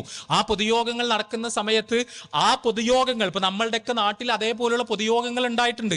ഇവിടെ കൊണ്ടോട്ടിയിലുള്ള ഒരു വലിയ ഖിലാഫത്ത് പൊതുയോഗത്തിൽ കേരളത്തിലെ കോൺഗ്രസിന്റെ സമുന്നതനായ നേതാവ് ആയിരുന്ന K മാധവൻ നായരുടെ കൂടെ KM മൗലവി എന്ന് പറയുന്ന മഹാപണ്ഡിതൻ അദ്ദേഹം കടന്നു വന്നുകൊണ്ട് കൊണ്ടോട്ടിയിലെ മുസ്ലിങ്ങളോട്, കൊണ്ടോട്ടിയിലെയും പരിസര പ്രദേശങ്ങളിലെയും മാപ്പിളമാരോട് സ്വാതന്ത്ര്യ സമരത്തിൽ അണിനിരക്കേണ്ടതിന്റെ പ്രാധാന്യത്തെക്കുറിച്ച് വളരെ വിശദമായി സംസാരിച്ചത് നമുക്ക് കാണാൻ കഴിയുന്നുണ്ട്. 1921 ഇവിടെ എന്താണ് സംഭവിച്ചത് നമുക്കറിയാം. 1921 ഒരു സംഘം മാപ്പിളമാർ, അല്ലെങ്കിൽ ചില പ്രദേശങ്ങളിൽ ചില മാപ്പിളമാർ ഒരുമിച്ച് നിന്നുകൊണ്ട് അവർ ബ്രിട്ടീഷുകാർക്കെതിരിൽ സായുധമായ പോരാട്ടങ്ങൾ നടത്തുന്നു. ഞാൻ അതിന്റെ വിശദാംശങ്ങളിലേക്കൊന്നും കടന്നു പോകുന്നില്ല. ആ സായുധമായ പോരാട്ടങ്ങൾ ബ്രിട്ടീഷുകാർക്കെതിരിൽ കൊടുമ്പിരി കൊള്ളുന്ന സ്ഥിതിവിശേഷം ഉണ്ടാകുന്നു. ആ കൊടുമ്പിരി കൊണ്ട സായുധ പോരാട്ടങ്ങളുടെ പ്രധാനപ്പെട്ട കേന്ദ്രങ്ങളായിരുന്നു നമ്മൾ ഈ നിൽക്കുന്ന പ്രദേശങ്ങളെല്ലാം. ഇപ്പൊ തിരൂരങ്ങാടി പോലുള്ളൊരു സ്ഥലം, ആ തിരൂരങ്ങാടിയിലെ മാപ്പിളമാർ ബ്രിട്ടീഷുകാരുമായി നേർക്കുനേരെ യുദ്ധത്തിൽ ഏർപ്പെടുന്ന ഒരു സ്ഥിതിവിശേഷം ഉണ്ടാകുന്നു. പൂക്കോട്ടൂരിൽ ബ്രിട്ടീഷുകാരും മാപ്പിളമാരും തമ്മിൽ യുദ്ധം എന്ന് തന്നെ വിശേഷിപ്പിക്കപ്പെടുന്ന ഒരു ഏറ്റുമുട്ടൽ ഉണ്ടാകുന്നു. വാരിയംകുന്നത്ത് കുഞ്ഞഹമ്മദ് ഹാജിയുടെ നേതൃത്വത്തിൽ ബ്രിട്ടീഷുകാർക്കെതിരെ വലിയ പോരാട്ടങ്ങൾ ഉണ്ടാകുന്നു. ഇവിടെ നമ്മൾ മനസ്സിലാക്കേണ്ട കാര്യം എന്താണെന്ന് വെച്ചാൽ, ഇങ്ങനെ പറയുമ്പോൾ നമ്മൾ ഒരിക്കലും വിചാരിക്കരുത് ഇവിടെയുള്ള എല്ലാ മതപണ്ഡിതന്മാരും ബ്രിട്ടീഷുകാർക്ക് എതിരായിരുന്നു എന്ന്. അങ്ങനെയല്ല.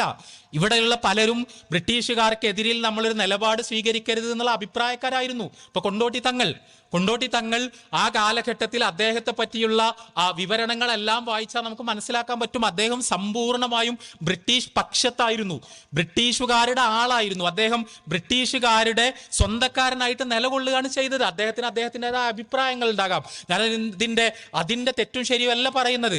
അതുകൊണ്ട് തന്നെ ഇവിടുത്തെ മാപ്പിള പോരാളികൾ കൊണ്ടോട്ടി കുബ്ബ ആക്രമിച്ചിരുന്നു. നമ്മൾ ചരിത്രത്തിലെ വളരെ പ്രസിദ്ധമായ കാര്യമാണിത്.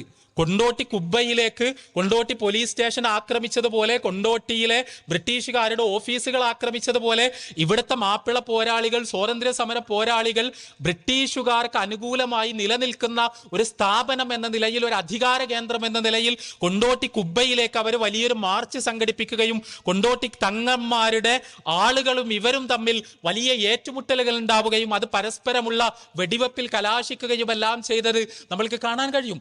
എന്ത് തന്നെയായാലും അന്ന് 1921 ഈ മലബാർ സമരം ഉണ്ടായി. ആ സമരത്തെ ബ്രിട്ടീഷ് ഗവൺമെന്റ് അതിക്രൂരമായി അടിച്ചമർത്തി. അതിക്രൂരമായി എന്ന് പറഞ്ഞാൽ അതിന്റെ ഒരു ഭീകരത വിവരിക്കുവാൻ നമ്മൾക്ക് വാക്കുകൾ കൊണ്ട് കഴിയില്ല. നമ്മളിപ്പോ വലിയ സമൃദ്ധിയിലാണ് നമ്മൾ ജീവിക്കുന്നത്. നമ്മളിപ്പോ കൊണ്ടോട്ടിയിലും തിരൂരങ്ങാടിയിലും കൊട്ടപ്പുറത്തും അരീക്കോട്ടും മഞ്ചേരിയിലും ഒക്കെ സാമാന്യം നമ്മൾ മുസ്ലിം ലോകത്തിന്റെ ഏത് ഭാഗവുമായി താരതമ്യം ചെയ്താലും സാമാന്യം നല്ല സുരക്ഷിതമായി, സുഭിക്ഷമായി, സമൃദ്ധമായി എല്ലാവിധ സൗകര്യങ്ങളോടും കൂടിയാണ് വലിയൊരു വിഭാഗം ആളുകളും നമ്മൾക്കിടയിൽ ജീവിക്കുന്നത്. പക്ഷെ നമ്മളിപ്പോ 2025 ഇത് സംസാരിക്കുമ്പോൾ 1921 ഉണ്ടായ ബ്രിട്ടീഷുകാർക്കെതിരായി പോരാട്ടത്തെ തുടർന്ന് 1922, 23, 24, 25 ഒന്നും ഇതേ അല്ല നമ്മളുടെ നാട്ടിലെ അവസ്ഥ. അവിടെ ബ്രിട്ടീഷുകാർ അതിഭീകരമായി സമുദായത്തെ അടിച്ചമർത്തി ഇത് പറഞ്ഞാൽ പോരാ, അതിനെ കടിച്ചു കൊടഞ്ഞെറിഞ്ഞു എന്ന് പറയണം. മലബാറിലെ ഗ്രാമങ്ങളിൽ പുരുഷന്മാരില്ലാതായി. ഇവിടുത്തെ ആണുങ്ങളെ മുഴുവൻ ബ്രിട്ടീഷുകാർ പിടിച്ചുകൊണ്ടുപോയി അറസ്റ്റ് ചെയ്തു. അതിൽ ഒരുപാട് ആൾക്കാരെ തൂക്കിക്കൊന്നു. ഒരുപാട് ആൾക്കാരെ അന്തമാനിലേക്ക് നാട് കടത്തി. വഴിയിൽ കാണുന്ന മനുഷ്യരെ മുഴുവൻ വെടിവെച്ചു കൊന്നു. നമ്മുടെ ആ സഹോദരിമാരെ വീടുകളിൽ ഒറ്റക്കായ സഹോദരിമാരെ അവരെ വീടുകളിലേക്ക് കയറി ചെന്ന് അവരെ ശാരീരികമായി മാനഭംഗപ്പെടുത്താനുള്ള ശ്രമങ്ങൾ ഉണ്ടായി. പള്ളികൾ തകർക്കപ്പെട്ടു, മുസ്ഹഫുകൾ ചവിട്ടിയരക്കപ്പെട്ടു. ദാരിദ്ര്യം അതിവിടെ കൊടുകുത്തി വാണു. കാരണം ഈ വീട്ടിൽ പുരുഷന്മാരില്ലാതായതോടുകൂടി പരന്നു കിടക്കുന്ന പ്രത്യേകിച്ചും ഏറനാട്ടിലെ മാപ്പിള ഗ്രാമങ്ങൾ, ആ മാപ്പിള ഗ്രാമങ്ങളിൽ മുഴുവൻ പട്ടിണിയും പകർച്ചവ്യാധിയും അത് പടർന്നു പിടിക്കുന്ന സ്ഥിതിവിശേഷം ഉണ്ടായി. ഒരിക്കലും ഇനി എഴുന്നേറ്റ് വരാൻ കഴിയില്ല എന്ന് തോന്നുന്ന വിധത്തിൽ മാപ്പിളമാർ സമ്പൂർണമായി അടിച്ചമർത്തപ്പെട്ട വളരെ ഭയാനകമായ നാളുകളായിരുന്നു അത്. അവിടെയാണ് ആ ദുരന്തത്തിന്റെ മുറ്റത്ത് നിന്നുകൊണ്ടാണ്, ആ ദുരിതവുമായി മുഖാമുഖം നിന്നുകൊണ്ടാണ് KM മൗലവിയെ പോലുള്ളൊരു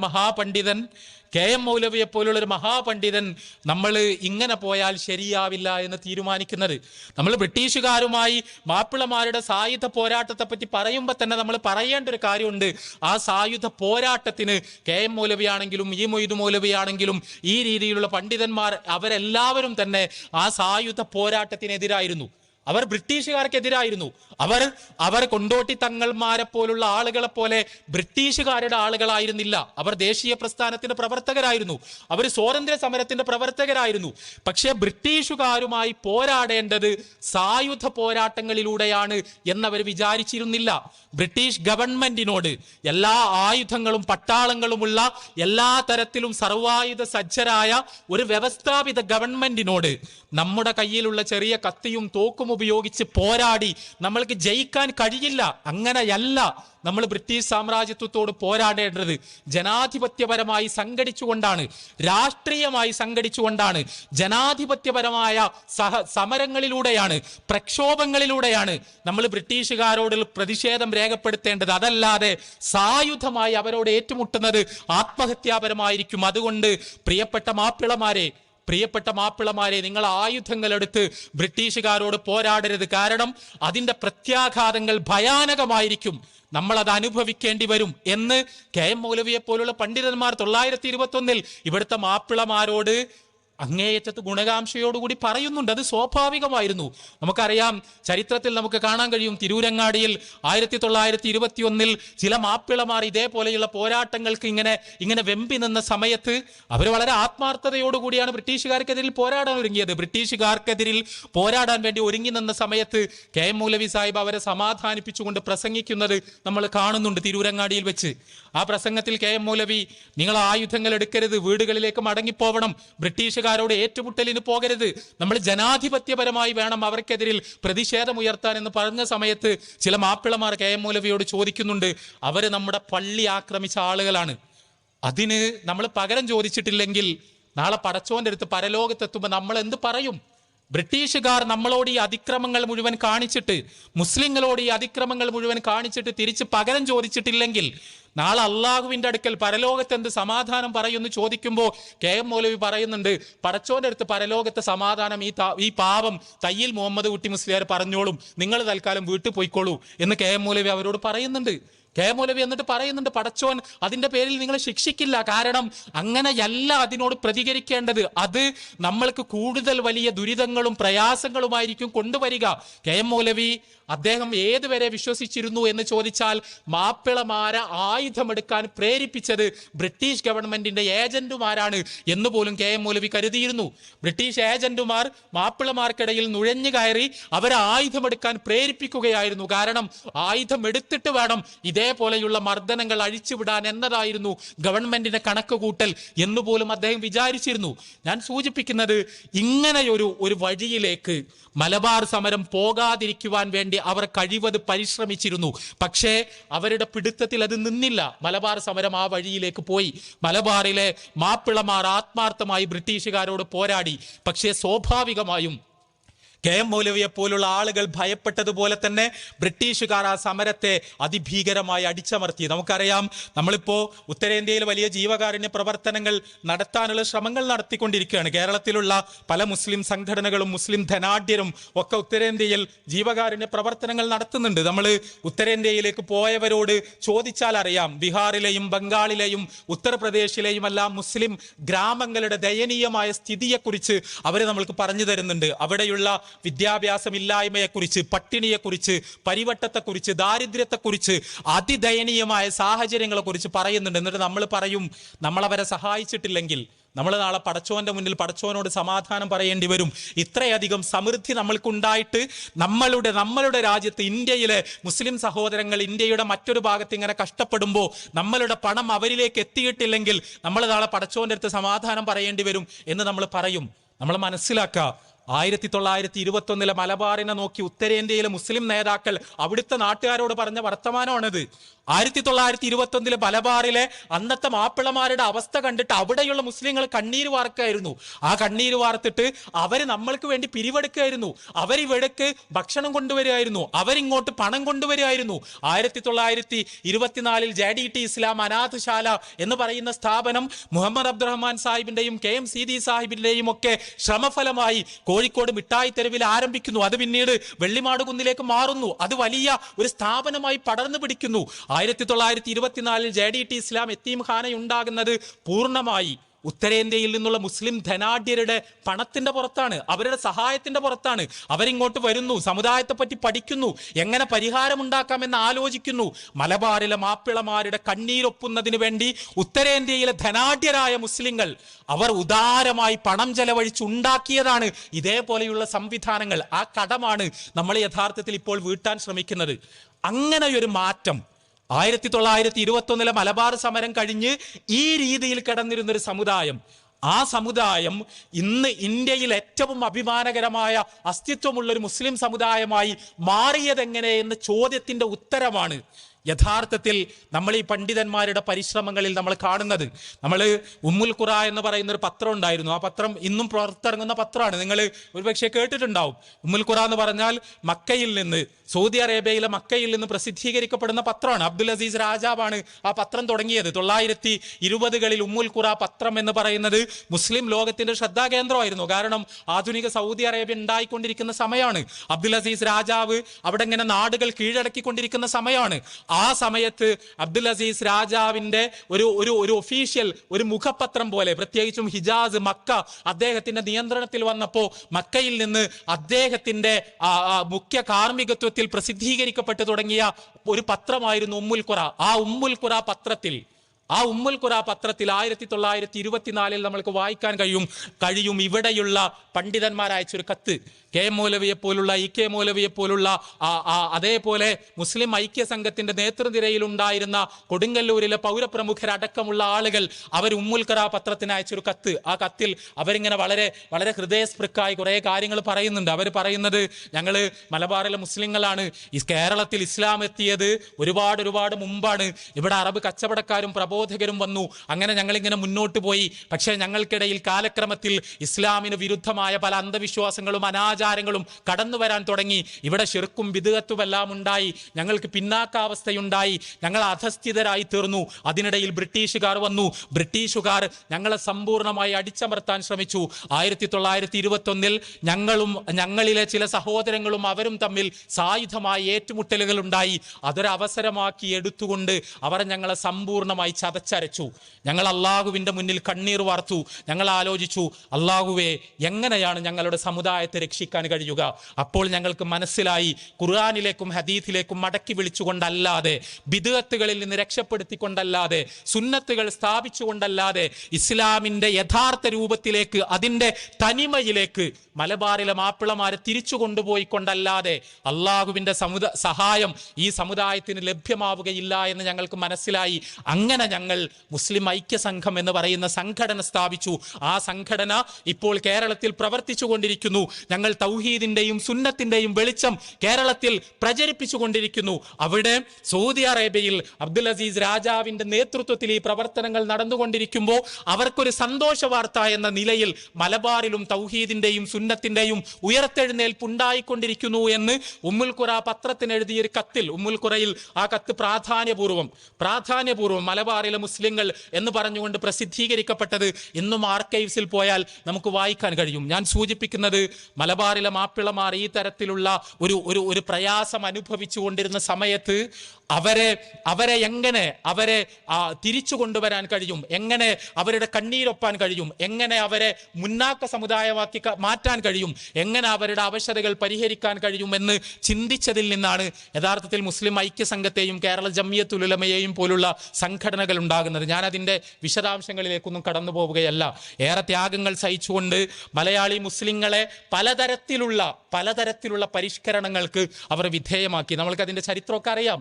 ഇവിടെ തൗഹീദിലേക്കുള്ള ക്ഷണം, ലാ ഇലാഹ ഇല്ലല്ലാഹിലേക്കുള്ള ക്ഷണം, എന്ത് പ്രയാസം ഉണ്ടായാലും അതിന് വിളിച്ച് സഹായം തേടാൻ കുറെ പുണ്യപുരുഷന്മാർ സങ്കല്പിക്കപ്പെട്ടിരുന്ന ഒരു സാമുദായിക അന്തരീക്ഷം നമ്മൾക്കറിയാം.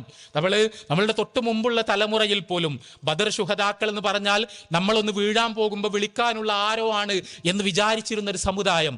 അല്ലെങ്കിൽ ഷെയ്ഖ് മുഹിയുദ്ദീൻ അബ്ദുൽ ഖാദർ ജീലാനിയെ പോലുള്ള ഒരു മഹാപണ്ഡിതൻ നമ്മൾ എന്തെങ്കിലും ഒരു പ്രയാസം ഉണ്ടാകുമ്പോൾ നമ്മൾക്ക് വിളിച്ചു പ്രാർത്ഥിക്കാൻ ഉള്ള ആളാണ് എന്ന് വിചാരിക്കപ്പെട്ടിരുന്ന ഒരു സാമുദായിക പരിസരം. നമ്മൾ അള്ളാഹുവിനെയാണ് വിളിക്കേണ്ടത്, അള്ളാഹുവിനെ മാത്രമാണ് വിളിക്കേണ്ടത്, അവനെ വിളിച്ചാൽ മാത്രമാണ് നമ്മൾക്ക് ഉത്തരം കിട്ടാൻ പോകുന്നത് എന്ന തൗഹീദിന്റെ അടിസ്ഥാനപരമായ പാഠം ഈ സമുദായത്തെ പഠിപ്പിക്കുവാൻ വേണ്ടി അത്യധ്വാനം ചെയ്ത പ്രസ്ഥാനം. ഇവിടെ റസൂലുള്ളാഹി സ്വല്ലല്ലാഹു അലൈഹി വസല്ലമയുടെ സുന്നത്ത് എന്ന് പറയുമ്പോൾ ആ സുന്നത്തിനെ പറ്റി ആരും പഠിക്കാതിരിക്കുകയും എന്നാൽ പ്രവാചകൻ സ്വല്ലല്ലാഹു അലൈഹി വസല്ലമ ചെയ്യാത്ത ഒട്ടനവധി ബിദ്അത്തുകൾ, അനേകം അനാചാരങ്ങൾ അത് തകൃതിയായി സമുദായത്തിൽ വളരെ നിബിഡമായി വളർന്നുകൊണ്ടിരിക്കുകയും ചെയ്ത സമയത്ത് ഈ സുന്നത്ത് പ്രചരിപ്പിക്കുകയും ബിദ്അത്തുകൾക്കെതിരിൽ പോരാടുകയും ചെയ്ത ഒരു പ്രസ്ഥാനം. ആ പ്രസ്ഥാനത്തിന്റെ മുന്നിൽ കുറേ ആൾക്കാർ ഒരുമിച്ച് ഒപ്പം നടക്കുകയായിരുന്നു. ആ പ്രസ്ഥാനത്തിന്റെ മുന്നിൽ കെ എം മൗലവി ഉണ്ടായിരുന്നു, ഇ കെ മൗലവി ഉണ്ടായിരുന്നു, ഇ മൊയ്തു മൗലവി ഉണ്ടായിരുന്നു, നമ്മൾ പറയുന്ന പി കെ മൂസ മൗലവിയെ പോലുള്ള ആളുകൾ ഉണ്ടായിരുന്നു. ആ പ്രസ്ഥാനത്തിന്റെ മുന്നിൽ മുഹമ്മദ് അബ്ദുറഹ്മാൻ സാഹിബിനെ പോലെ ഒരാൾ ഉണ്ടായിരുന്നു. കെ എം സീതി സാഹിബ് എന്ന് പറയുന്ന വലിയ മനുഷ്യനുണ്ടായിരുന്നു. അദ്ദേഹത്തിന്റെ പിതാവായിരുന്ന കോട്ടപ്പുറത്ത് സീതി മുഹമ്മദ് സാഹിബ് ഉണ്ടായിരുന്നു. ഇവരെല്ലാം മുസ്ലിം ഐക്യ സംഘവും കേരള ജംഇയ്യത്തുൽ ഉലമയുമാകുന്ന പ്ലാറ്റ്ഫോമുകളിലൂടെ ഈ ആദർശ പ്രചാരണം ആരംഭിക്കുകയാണ്. 1924 1922 മുസ്ലിം ഐക്യ സംഘം ഉണ്ടാകുന്നത്. 1924 കേരള ജംഇയ്യത്തുൽ ഉലമ അവർ സ്ഥാപിക്കുന്നത്. ഇപ്പോ നമ്മൾ സംസാരിച്ചു കൊണ്ടിരിക്കുമ്പോൾ 101 വർഷങ്ങൾ പിന്നിട്ടു. ആ 101 വർഷങ്ങൾക്ക് മുമ്പ് മലബാറിലെ അന്നത്തെ സാഹചര്യത്തിൽ, അല്ലെങ്കിൽ കേരളത്തിലെ അന്നത്തെ സാഹചര്യത്തിൽ, അന്ന് ഇവിടെയുണ്ടായിരുന്ന ഇസ്ലാമിക പണ്ഡിതന്മാർ ഈ സമുദായത്തെ ഖുർആനിന്റെയും ഹദീസിന്റെയും വെളിച്ചത്തിലേക്ക് തിരിച്ചു നടത്തുന്നതിന് വേണ്ടി നടത്തിയ അധ്വാനങ്ങൾ, അത് 100 വർഷം നിലനിന്നു എന്ന് പറഞ്ഞാൽ, ഒരു നൂറ്റാണ്ട് പിന്നിട്ടു എന്ന് പറഞ്ഞാൽ ഒട്ടും ചെറിയ കാര്യമല്ല. നമ്മളുടെ തലമുറകളെ തൗഹീദിലും സുന്നത്തിലും അടിയുറപ്പിച്ച് നിർത്താൻ അവരുടെ പരിശ്രമങ്ങൾ കാരണമായി എന്ന് പറഞ്ഞാൽ ഒട്ടും ചെറിയ കാര്യമല്ല. നമ്മൾ ആ കേരള ജംഇയ്യത്തുൽ ഉലമ അത് ഈ തരത്തിലുള്ള പ്രവർത്തനങ്ങൾ നിർവഹിക്കുന്നതോടൊപ്പം തന്നെ ഇവിടുത്തെ മുസ്ലിങ്ങളോട് സ്കൂളിൽ പോകാൻ പറഞ്ഞു, കോളേജിൽ പോകാൻ പറഞ്ഞു, പഠിക്കാൻ പറഞ്ഞു, മലയാളം ലിപി പഠിക്കുന്നത് തെറ്റാണ് എന്ന് വിചാരിച്ചിരുന്ന ഒരവസ്ഥയുണ്ടായിരുന്നു അന്ന്. ഇംഗ്ലീഷ് പഠിക്കാൻ പാടില്ല എന്ന് വിചാരിച്ചിരുന്ന ഒരു അവസ്ഥയുണ്ടായിരുന്നു അന്ന്. സ്കൂളിൽ പോകുക എന്ന് പറഞ്ഞാൽ പാപമാണ് എന്ന് വിചാരിക്കപ്പെട്ടിരുന്ന ഒരു അവസ്ഥയുണ്ടായിരുന്നു അന്ന്. പെൺകുട്ടികൾ പഠിക്കുക എന്ന് പറഞ്ഞാൽ ഇസ്ലാമിനെതിരാണ് എന്ന് വിചാരിക്കപ്പെട്ടിരുന്ന ഒരു കാലാവസ്ഥയുണ്ടായിരുന്നു അന്ന്. സ്ത്രീധനം എന്ന് പറഞ്ഞാൽ അത് ഇസ്ലാമിന്റെ ഏറ്റവും പ്രധാനപ്പെട്ട ഒരു സന്ദേശമാണ് എന്ന് തോന്നുന്ന തരത്തിലായിരുന്നു അന്നത്തെ സാമുദായിക അന്തരീക്ഷം എന്ന് പറയുന്നത്. നമ്മൾ ഇങ്ങനത്തെ ഓരോ കാര്യങ്ങൾ നമ്മൾ എടുത്തു നോക്കുക. മലബാറിലെ മുസ്ലിങ്ങൾക്ക് രാഷ്ട്രീയമായ പ്രബുദ്ധത കൊടുത്തത് ഇതേ മനുഷ്യരാണ്. നമ്മൾ ഇന്ത്യൻ നാഷണൽ കോൺഗ്രസ് എന്ന് പറയുന്ന ഒരു പ്രസ്ഥാനം ഉണ്ടാക്കാൻ KM മൗലവിയും മൊയ്തു മൗലവിയും കട്ടിലശ്ശേരി മുഹമ്മദ് മൗലവിയും മുഹമ്മദ് അബ്ദുറഹ്മാൻ സാഹിബും എല്ലാം ഓടി നടക്കുമ്പോൾ അവർ തന്നെയാണ് കേരളത്തിൽ ഇസ്ലാഹി പ്രസ്ഥാനം ഉണ്ടാക്കുന്നത്. അവര് ഒരേ സമയം ഇസ്ലാഹി പ്രസ്ഥാനം ഉണ്ടാക്കുന്നു, ദേശീയ പ്രസ്ഥാനം ഉണ്ടാക്കുന്നു. 1930കളുടെ പകുതിയിൽ സർവേന്ത്യ മുസ്ലിം ലീഗ് മലബാറിലേക്ക് കടന്നു വരുന്നു. മുസ്ലിം സാമുദായിക രാഷ്ട്രീയം എന്ന് പറയുന്ന ഒരാശയം ഇവിടെ ശക്തിപ്പെടുന്നു. ആ മുസ്ലിം സാമുദായിക രാഷ്ട്രീയത്തിന്റെ മുന്നണി പോരാളികളായി ഈ നമ്മളുടെ മാപ്പിളമാർക്കിടയിലൂടെ സഞ്ചരിച്ചുകൊണ്ട് അവരെ സംഘടിപ്പിച്ച് അവരുടെ കയ്യിൽ പച്ചക്കൊടി പിടിപ്പിച്ച് അവരെ അഭിമാനകരമായ അസ്തിത്വത്തിന്റെ രാഷ്ട്രീയ മുദ്രാവാക്യങ്ങൾ വിളിപ്പിച്ചത് ഇതേ ആളുകളാണ്. അതുകൊണ്ടാണ് നമ്മൾ മുസ്ലിം ലീഗിന്റെ ചരിത്രം പരിശോധിക്കുമ്പോൾ KM സീതി സാഹിബിനെ ഏറ്റവും മുന്നിൽ കാണുന്നത്, നമ്മൾ KM മൗലവിയെ ഏറ്റവും മുന്നിൽ കാണുന്നത്, നമ്മൾ NV അബ്ദുസ്സലാം മൗലവിയെ ഏറ്റവും മുന്നിൽ കാണുന്നത്, നമ്മൾ EK മൗലവിയെ ഏറ്റവും മുന്നിൽ കാണുന്നത്. അവരുടെ ത്യാഗപൂർണമായ അധ്വാനങ്ങളിലൂടെ പരിശ്രമിച്ചുകൊണ്ടാണ് ഈ സാമുദായിക രാഷ്ട്രീയ പ്രസ്ഥാനത്തെ ഇവിടെ വളർത്തിയെടുത്തത് എന്ന കാര്യം അനിഷേധ്യമായി മുസ്ലിം ചരിത്രത്തിന്റെ ഇന്നലകളിൽ നമ്മൾക്ക് കാണാൻ കഴിയും. 1947 ഇന്ത്യക്ക് സ്വാതന്ത്ര്യം കിട്ടുകയും 1948 ഇന്ത്യൻ യൂണിയൻ മുസ്ലിം ലീഗ് രൂപീകരിക്കപ്പെടുകയും ചെയ്ത സമയത്ത് പാണക്കാട് പൂക്കോയത്തങ്ങളും സയ്യിദ് അബ്ദുറഹ്മാൻ ബാഫക്കി തങ്ങളും ഒക്കെയാണ് അതിന്റെ ഒരു ജനകീയ മുഖമായി മാപ്പിളമാർക്ക് മുന്നിൽ നിലനിന്നതെങ്കിൽ അതിന്റെ ബൗദ്ധികമായ, ചിന്താപരമായ, വൈജ്ഞാനികമായ കടിഞ്ഞാണെന്ന് പറയുന്നത് KM Seethi സാഹിബും NV Abdussalam മൗലവിയും KM മൗലവിയുമായിരുന്നു എന്ന യാഥാർത്ഥ്യം ഞാൻ സൂചിപ്പിക്കുന്നത് കേവലം തൗഹീദിലേക്കും സുന്നത്തിലേക്കും തിരിച്ചു വിളിക്കുക എന്ന ഒരു ദൗത്യത്തോടൊപ്പം വിദ്യാഭ്യാസപരമായ, രാഷ്ട്രീയമായ, സാമൂഹിക നവോത്ഥാനപരമായ ഒരുപാട് ദൗത്യങ്ങൾ നിർവഹിച്ചുകൊണ്ടാണ് ഇത് കടന്നുപോയത്. 1943 ഇവിടെ കോളറ വന്ന് മാപ്പിളമാർ ഒന്നാകെ കൂട്ടമരണങ്ങൾക്ക് സാക്ഷിയായ സമയത്ത് അവരുടെ കണ്ണീരൊപ്പാൻ വേണ്ടി MK ഹാജിയും KM മൗലവിയും കടന്നു വരുന്നു. തിരൂരങ്ങാടി യത്തീംഖാനയുണ്ടാക്കുന്നു. മലബാറിലെ മാപ്പിളമാരുടെ വിദ്യാഭ്യാസപരമായ പിന്നാക്കാവസ്ഥയെക്കുറിച്ച് ആകുലപ്പെട്ടുകൊണ്ട് 1948 ഫാറൂഖ് കോളേജ് പോലുള്ളൊരു സ്ഥാപനം അതുണ്ടാകുന്നത് അവിടെ KM മൗലവിയുടെ ആ ഫാറൂഖ് കോളേജിനെ പോലൊരു സ്ഥാപനം സ്ഥാപിക്കപ്പെടുമ്പോൾ അതിന്റെ മുൻനിരയിൽ നമ്മൾ കാണുന്നത് ഇതേ KM മൗലവിയെ, KM സീതി സാഹിബിനെ, അബുസബ മൗലവിയെ പോലുള്ള ഈ പ്രബോധനത്തിന്റെ, ഈ പ്രാസ്ഥാനിക പ്രവർത്തനങ്ങളുടെ മുൻനിരയിൽ നിന്ന അതേ മനുഷ്യരെയാണ്. ഞാൻ അവസാനിപ്പിക്കുകയാണ്. ഞാൻ സൂചിപ്പിക്കുന്നത് ആ പരിശ്രമങ്ങളിലൂടെയാണ് യഥാർത്ഥത്തിൽ കേരള മുസ്ലിങ്ങൾ ഇന്ന് അനുഭവിക്കുന്ന അഭിമാനകരമായ അസ്തിത്വം നമ്മൾക്ക് നേടിയെടുക്കാൻ കഴിഞ്ഞത്. നമ്മളുടെ ആദർശപരമായ അവബോധമുണ്ടായത്, അന്ധവിശ്വാസങ്ങൾക്കും അനാചാരങ്ങൾക്കും ഇവിടെ മാർക്കറ്റ് ഇല്ലാതായത്. നമ്മൾ ഇതിനെ എങ്ങനെ മുന്നോട്ട് കൊണ്ടുപോകും എന്നതാണ് ചോദ്യം.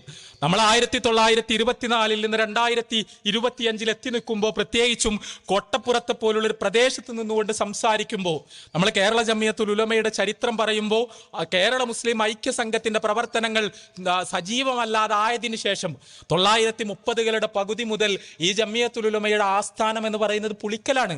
അതിന്റെ പരിസര പ്രദേശങ്ങളാണ്. MCC അബ്ദുറഹ്മാൻ മൗലവി എന്ന് പറയുന്ന മനുഷ്യൻ, ചാലിലകത്ത് കുഞ്ഞഹമ്മദ് ഹാജിയുടെ മകൻ, അദ്ദേഹം പരപ്പനങ്ങാടിക്കാരനാണെങ്കിലും അദ്ദേഹത്തിന്റെ കർമ്മഭൂമി എന്ന് പറയുന്നത് ആ കാലഘട്ടം മുതൽ പുളിക്കലായിരുന്നു. പുളിക്കലാണ് അദ്ദേഹം മദീനത്തുൽ ഉലൂം അറബിക് കോളേജ് എന്ന് പറയുന്ന ഒരു പ്രസ്ഥാനം ജമിയത്തുൽ ഉലമയുടെ ആഭിമുഖ്യത്തിൽ കെട്ടിപ്പടുക്കുന്നത്. അവിടെ അദ്ദേഹം പുളിക്കൽ ആസ്ഥാനമാക്കിയിട്ടാണ് കേരളം മുഴുവൻ, മലബാർ മുഴുവൻ തൗഹീദിന്റെയും സുന്നത്തിന്റെയും പ്രഭ വിതറിയതും ഈ ആശയം പ്രചരിപ്പിക്കുവാനുള്ള ശക്തമായ പരിശ്രമങ്ങൾ നടത്തിയതും. അതിന്റെ അനുരണനങ്ങളാണ്, അതിന്റെ ഫലങ്ങളാണ് നമ്മൾ പിന്നീട് കണ്ടുകൊണ്ടേയിരുന്നത്. പുളിക്കലിന് കേരളത്തിലെ ഇസ്ലാഹി പ്രസ്ഥാനത്തിന്റെ ചരിത്രത്തിലുള്ള പ്രാധാന്യത്തെക്കുറിച്ച് ഞാൻ സംസാരിക്കേണ്ടതില്ല. സഹോദരങ്ങളെ, നമ്മൾ ചരിത്രം കുറെ പറയാനല്ല, നമ്മൾ കടന്നു വന്ന വഴികളെ കുറിച്ച് പറയുന്നത് ഈ ചരിത്രത്തിന് കൂടുതൽ ഉജ്ജ്വലമായ പിന്തുടർച്ചകൾ നമ്മൾക്ക് ഉണ്ടാക്കാൻ കഴിയണമെന്ന് സൂചിപ്പിക്കുന്നതിന് വേണ്ടിയാണ്. നമ്മൾ കോഴിക്കോട് കടപ്പുറത്ത് ജമിയത്തുൽ ഉലമയുടെ വാർഷികം അടുത്ത ഞായറാഴ്ച നടക്കുമ്പോൾ ഒരു നൂറ്റാണ്ടിന്റെ ചരിത്ര സ്മൃതിയിൽ നമ്മളെല്ലാവരും ഒരുമിച്ച് കൂടുമ്പോൾ ആ ഒരുമിച്ച് കൂടലിൽ നിന്ന് സംഘബോധത്തിന്റെ പുതിയ ഊർജവും ഊക്കും നമ്മൾ സമാഹരിക്കുമ്പോൾ, അതിലേക്ക് നമ്മൾ കണ്ണി ചേർന്ന് നിൽക്കുമ്പോൾ, നമ്മളെയും നമ്മുടെ മക്കളെയും എല്ലാം ഈ വഴിയിൽ എങ്ങനെ മുന്നോട്ട് കൊണ്ടുപോകാൻ ശ്രമിക്കുന്നു എന്ന ചോദ്യമാണ് നമ്മളോട് ചോദിക്കേണ്ടത്. നമ്മളെ പുതിയ കാലഘട്ടം എന്ന് പറഞ്ഞാൽ ഒരുപാട് വെല്ലുവിളികൾ നിറഞ്ഞ കാലഘട്ടമാണ്. ഒരു വശത്ത് ഇവിടെ ഇസ്ലാമിനെ പച്ചക്ക് തെറിവിളിക്കുവാൻ വേണ്ടിയുള്ള പരിശ്രമങ്ങൾ ഉണ്ടാകുന്നു. നമ്മൾ നവനാസ്തികത എന്നൊക്കെ വിളിക്കുന്ന തരത്തിലുള്ള ഒരു പ്രതിഭാസം ഉണ്ടാകുന്നു. യുക്തിവാദികൾ എന്ന് പറയുന്നവർ അവർ ദിവസവുമുള്ള ഒരു ആചാരം പോലെ പ്രവാചകൻ സ്വല്ലല്ലാഹു അലൈഹി വസല്ലമയെ പച്ചക്ക് തെറി പറയുന്നു, ഖുർആനിനെ തെറി പറയുന്നു, സോഷ്യൽ മീഡിയ പ്ലാറ്റ്ഫോമുകളെ മലീമസമാക്കുന്നു. നമ്മുടെ മക്കൾ ഇതിലേക്കെല്ലാം എക്സ്പോസ്ഡ് ആകുന്നു. അവിടെ ഏതെങ്കിലും ഒന്നോ രണ്ടോ ആളുകൾ, അപൂർവങ്ങളിൽ അപൂർവം ആളുകൾ സ്വാഭാവികമായി ഇത്തരം വെറുപ്പിന്റെ വ്യാപാര കേന്ദ്രങ്ങളിലേക്ക് മുസ്ലിങ്ങളുടെ കൂട്ടത്തിൽ നിന്ന് ചേക്കേറിയിട്ടുണ്ടെങ്കിൽ അവർ എക്സ് മുസ്ലിം എന്ന ബോർഡ് വെച്ച് അവർ പ്രവാചകനെയും ഖുർആനിനെയും എല്ലാം തെറി പറയാൻ വേണ്ടി, കേട്ടാലറക്കുന്ന വാക്കുകൾ ഉപയോഗിക്കാൻ വേണ്ടി അവരുടെ ജീവിതം സമർപ്പിക്കുന്നു. ഇത് സോഷ്യൽ മീഡിയ എന്ന് പറഞ്ഞാൽ അതിൽ എഡിറ്റർമാരില്ലാത്തത് കൊണ്ട് തന്നെ ഏത് വലിയ തോന്നിവാസവും, എത്ര വലിയ വിവരം കിട്ടവനും, എത്ര വൃത്തികെട്ട ഭാഷയിലും അത് ഒരു സെൻസറിങ്ങും ഇല്ലാതെ പറയാൻ കഴിയുന്ന ഒരു അവസ്ഥ അവിടെ ഉണ്ട് എന്നതുകൊണ്ട് തന്നെ അതിന് വലിയ പ്രചാരമുണ്ടാക്കാനുള്ള ശ്രമങ്ങൾ ഒരു വശത്ത് നടന്നുകൊണ്ടിരിക്കുന്നു. വേറൊരു വശത്ത് നമ്മുടെ മക്കളെ, നമ്മുടെ അടുത്ത തലമുറയെ ഇസ്ലാമികമായ ആദർശ ബോധം അവരിൽ നിന്ന് ചോർത്തിക്കളയാനുള്ള പല രീതിയിലുള്ള പരിശ്രമങ്ങൾ ഉണ്ടാകുന്നു. ഞാൻ നേരത്തെ സൂചിപ്പിച്ചതുപോലെ ഇസ്ലാം എന്ന് പറഞ്ഞാൽ, മതം എന്ന് പറഞ്ഞാൽ അതിനെ മിനിമൈസ് ചെയ്ത്, അതിനെ റെഡ്യൂസ് ചെയ്ത് ആരും കാണാത്ത വിധത്തിൽ ഒളിപ്പിച്ചു വെക്കണം എന്ന തരത്തിലുള്ള ഉപദേശങ്ങൾ ഉണ്ടായിക്കൊണ്ടിരിക്കുന്നു. വേറൊരു വശത്ത് അന്ധവിശ്വാസങ്ങളുടെയും അനാചാരങ്ങളുടെയും പുനരാനയിക്കൽ ഉണ്ടാകുന്നു. കൊണ്ടോട്ടി നേർച്ച എന്ന് പറയുന്ന ഒരു സാധനം അത് കുറെ കാലത്തിന് ശേഷം വീണ്ടും കാണേണ്ട അവസ്ഥയിലേക്ക് നമ്മൾ പോകുന്നു. അത് നടത്തുന്നവർക്ക് നടത്താനുള്ള സ്വാതന്ത്ര്യം ഉണ്ടോ അല്ലേ എന്നുള്ളതിനെ പറ്റിയല്ല ഞാൻ പറയുന്നത്. പക്ഷേ മുസ്ലിം സമുദായത്തിൽ ഈ തരത്തിലുള്ള അന്ധവിശ്വാസങ്ങൾക്കും അനാചാരങ്ങൾക്കും പുതിയ തരത്തിലുള്ള മാർക്കറ്റുകൾ ഉണ്ടായിക്കൊണ്ടിരിക്കുന്നു. പലപ്പോഴും ഒരു മുജാഹിദ് പരിസരത്ത് ജീവിക്കുമ്പോൾ നമ്മൾക്കത് മനസ്സിലാവില്ല. നമ്മളുടെ സഹോദരങ്ങൾ ഏതൊക്കെ തരത്തിലുള്ള മന്ത്രവാദികളാണ്, ഏതൊക്കെ തരത്തിലുള്ള ഔലിയ വേഷക്കാരാണ്, ഏതൊക്കെ തരത്തിലുള്ള സിദ്ധവേഷങ്ങളാണ് നമ്മൾ സോഷ്യൽ മീഡിയ പ്ലാറ്റ്ഫോമുകളിൽ കണ്ടുകൊണ്ടിരിക്കുന്നത്. അവരുടെയൊക്കെ മുന്നിൽ പാവപ്പെട്ട സമുദായം പോയി ഓച്ചാനിച്ച് നിൽക്കുന്നത്, അവർക്ക് സമ്പത്ത് വാരിയെറിഞ്ഞു കൊടുക്കുന്നത്, പലതരത്തിലുള്ള ചൂഷണങ്ങൾക്ക് വിധേയമായിക്കൊണ്ടിരിക്കുന്നത്, ഏതൊക്കെ തരത്തിൽ പരിശുദ്ധ ഖുർആനിനും തിരുസുന്നത്തിനും വിരുദ്ധമായ ഒട്ടനവധി ആചാരങ്ങളാണ് അവതരിപ്പിക്കപ്പെട്ടുകൊണ്ടിരിക്കുന്നത്. നമ്മൾ തൗഹീദിന്റെയും സുന്നത്തിന്റെയും യഥാർത്ഥത്തിലുള്ള പാഠങ്ങൾ സമുദായത്തിന് പകർന്നു കൊടുക്കാനുള്ള ആ പരിശ്രമങ്ങൾക്ക് ശക്തി വർദ്ധിപ്പിക്കേണ്ട സാഹചര്യമാണ് വരുന്നത്. വേറൊരു വശത്ത് ഇവിടെ ഫാഷിസം ശക്തിപ്പെടുന്നു, ഇന്ത്യയിൽ മുസ്ലിങ്ങളുടെ അസ്തിത്വം ചോദ്യം ചെയ്യപ്പെടുന്നു, പല രീതിയിലുള്ള ഭീഷണികൾ ഉണ്ടാകുന്നു, മർദ്ദനങ്ങൾ ഉണ്ടാകുന്നു, എല്ലാം സംഭവിച്ചു കൊണ്ടിരിക്കുന്നു. ഈ വെല്ലുവിളികൾക്കെല്ലാം നടുവിൽ, ഈ വെല്ലുവിളികളെല്ലാം ഉണ്ടായാലും ശരി, ലാ ഇലാഹ ഇല്ലല്ലാഹ് മുഹമ്മദ് റസൂലുള്ളാഹ് എന്ന് പറയുന്ന ആദർശം, ആ ആദർശം ആർജവത്തോടുകൂടി, ചങ്കൂറ്റത്തോടുകൂടി എൻ്റെ ജീവിതത്തിൽ ഞാൻ നിലനിർത്തുമെന്നും ഞാൻ അതെൻ്റെ മക്കൾക്ക് പകർന്നു കൊടുക്കുമെന്നും അത് പ്രബോധനം ചെയ്യാനുള്ള പ്രവർത്തനങ്ങളിൽ, പരിശ്രമങ്ങളിൽ, കൂട്ടായ്മകളിൽ, സംഘടനകളിൽ, പ്രസ്ഥാനങ്ങളിൽ ഞാൻ അഭിമാനത്തോടുകൂടി ഉണ്ടാകുമെന്നും സ്വയം ഉറപ്പിക്കാനുള്ള ബാധ്യതയാണ് നമ്മൾക്കിവിടെയുള്ളത്. അവിടെ നമ്മൾ മരിച്ചു പോകുന്ന സമയത്ത് ആ ഷഹാദത്ത് കലിമ നെഞ്ചോട് ചേർത്ത് മരിച്ചു പോകുന്നവരുടെ കൂട്ടത്തിൽ നമ്മൾ ഉൾപ്പെടണമെന്ന് നിർബന്ധം ഞാൻ അവസാനിപ്പിക്കുകയാണ്. ആ ഒരു പ്രതിജ്ഞയിലേക്കാണ് യഥാർത്ഥത്തിൽ കേരള ജംഇയ്യത്തുൽ ഉലമയുടെ വാർഷികം നമ്മളെ നയിക്കേണ്ടത്. നമ്മൾ PK മൂസ മൗലവി എന്ന് പറയുന്ന നമ്മുടെ ഈ നാടിന്റെ തൊട്ടടുത്തുള്ള ഒരു മനുഷ്യൻ, അദ്ദേഹം കേരള ജംഇയ്യത്തുൽ ഉലമയുടെ പ്രവർത്തകരായിരുന്നു. 1950 അദ്ദേഹമാണ് അൽമനാർ എന്ന് പറഞ്ഞൊരു മാസിക തുടങ്ങുന്നത്. അന്ന് KNM ഉണ്ടായിട്ടില്ല. KNM എന്ന് പറയുന്ന ഒരു സംഘടന അന്ന് ഉണ്ടായിട്ടില്ല. അൽമനാർ എന്ന് പറയുന്ന മാസിക അദ്ദേഹം കോഴിക്കോട്ട് നിന്ന് തുടങ്ങുന്ന സമയത്ത് അതിന്റെ ആമുഖത്തിൽ അദ്ദേഹം പറയുന്നുണ്ട്, ഞങ്ങൾ ഈ മാസിക തുടങ്ങുന്നത് കിതാബിന്റെയും സുന്നത്തിന്റെയും പാഠങ്ങൾ ലോകത്തിന് മുന്നിൽ വെക്കാൻ വേണ്ടിയിട്ടാണ്. വേറെ ആരോടും ഞങ്ങൾക്ക് ഒരു തരത്തിലുള്ള കമ്മിറ്റ്മെന്റും ഇല്ല. ആരുടെയും മുഖം പരിഗണിക്കാതെ കിതാബിന്റെയും സുന്നത്തിന്റെയും സന്ദേശം ഞങ്ങൾ ഉമ്മത്തിനോട് പറഞ്ഞുകൊണ്ടേയിരിക്കും. അത് ഉമ്മത്തിനോടുള്ള ഞങ്ങളുടെ ബാധ്യതയാണ്. അതിനാണ് ഈ മാസിക തുടങ്ങുന്നത് എന്ന് അദ്ദേഹം പറയുന്നുണ്ട്. അതാണ് നമ്മൾക്കുള്ള അവശേഷിപ്പ് എന്ന് പറഞ്ഞാൽ. നമ്മൾക്കുള്ള അവശേഷിപ്പ് എന്ന് പറഞ്ഞാൽ അതാണ്. കിതാബിനും സുന്നത്തിനും പൂർണ്ണമായി വഴിപ്പെടുക എന്ന സന്ദേശം, കിതാബിനും സുന്നത്തിനും വിരുദ്ധമായ ആശയങ്ങളെ ചെറുക്കുക എന്ന സന്ദേശം, കിതാബിൻ്റെയും സുന്നത്തിൻ്റെയും സരണിയിൽ മുസ്ലിം സമുദായത്തെ ഉറപ്പിച്ചു നിർത്തുക എന്ന സന്ദേശം, കിതാബിൻ്റെയും സുന്നത്തിൻ്റെയും വഴിയിൽ നമ്മുടെ കുടുംബത്തെ, നമ്മുടെ മക്കളെ വളർത്തിക്കൊണ്ടുവരിക എന്ന സന്ദേശം. അതിന് അള്ളാഹു എല്ലാ അർത്ഥത്തിലും നമ്മളെ അനുഗ്രഹിക്കുമാറാകട്ടെ എന്ന് പ്രാർത്ഥിച്ചുകൊണ്ട് അവസാനിപ്പിക്കുന്നു. വാഖിർ ദഅവാനാ അൽഹംദുലില്ലാഹി റബ്ബിൽ ആലമീൻ. അസ്സലാമു അലൈക്കും വറഹ്മത്തുള്ളാഹി.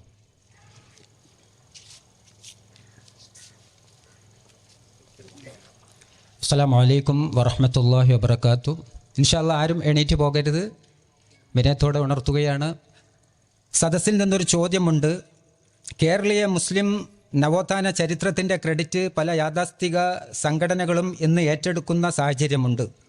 കേരളത്തിൻ്റെ ആദ്യ പണ്ഡിത സംഘടന ആയ KNMൻ്റെ കേരള ജംഇയ്യത്തുൽ ഉലമ തന്നെയാണോ ഇതിൻ്റെ ക്രെഡിറ്റ്, അതിന് തന്നെയാണോ എന്ന് ബഹുമാന്യ പണ്ഡിതൻ മുസ്തഫ തൻവീറിനുള്ള ചോദ്യമാണ്. ഇൻഷാ അല്ലാഹ് യോജിച്ച പ്രതികരണം ബഹുമാന്യനായ മുസ്തഫ തൻവീറിൽ നിന്നും സദസ്സ് പ്രതീക്ഷിക്കുകയാണ്. ഇൻഷാ അല്ലാഹ്. അസ്സലാമു അലൈക്കും വറഹ്മത്തുള്ളാഹി.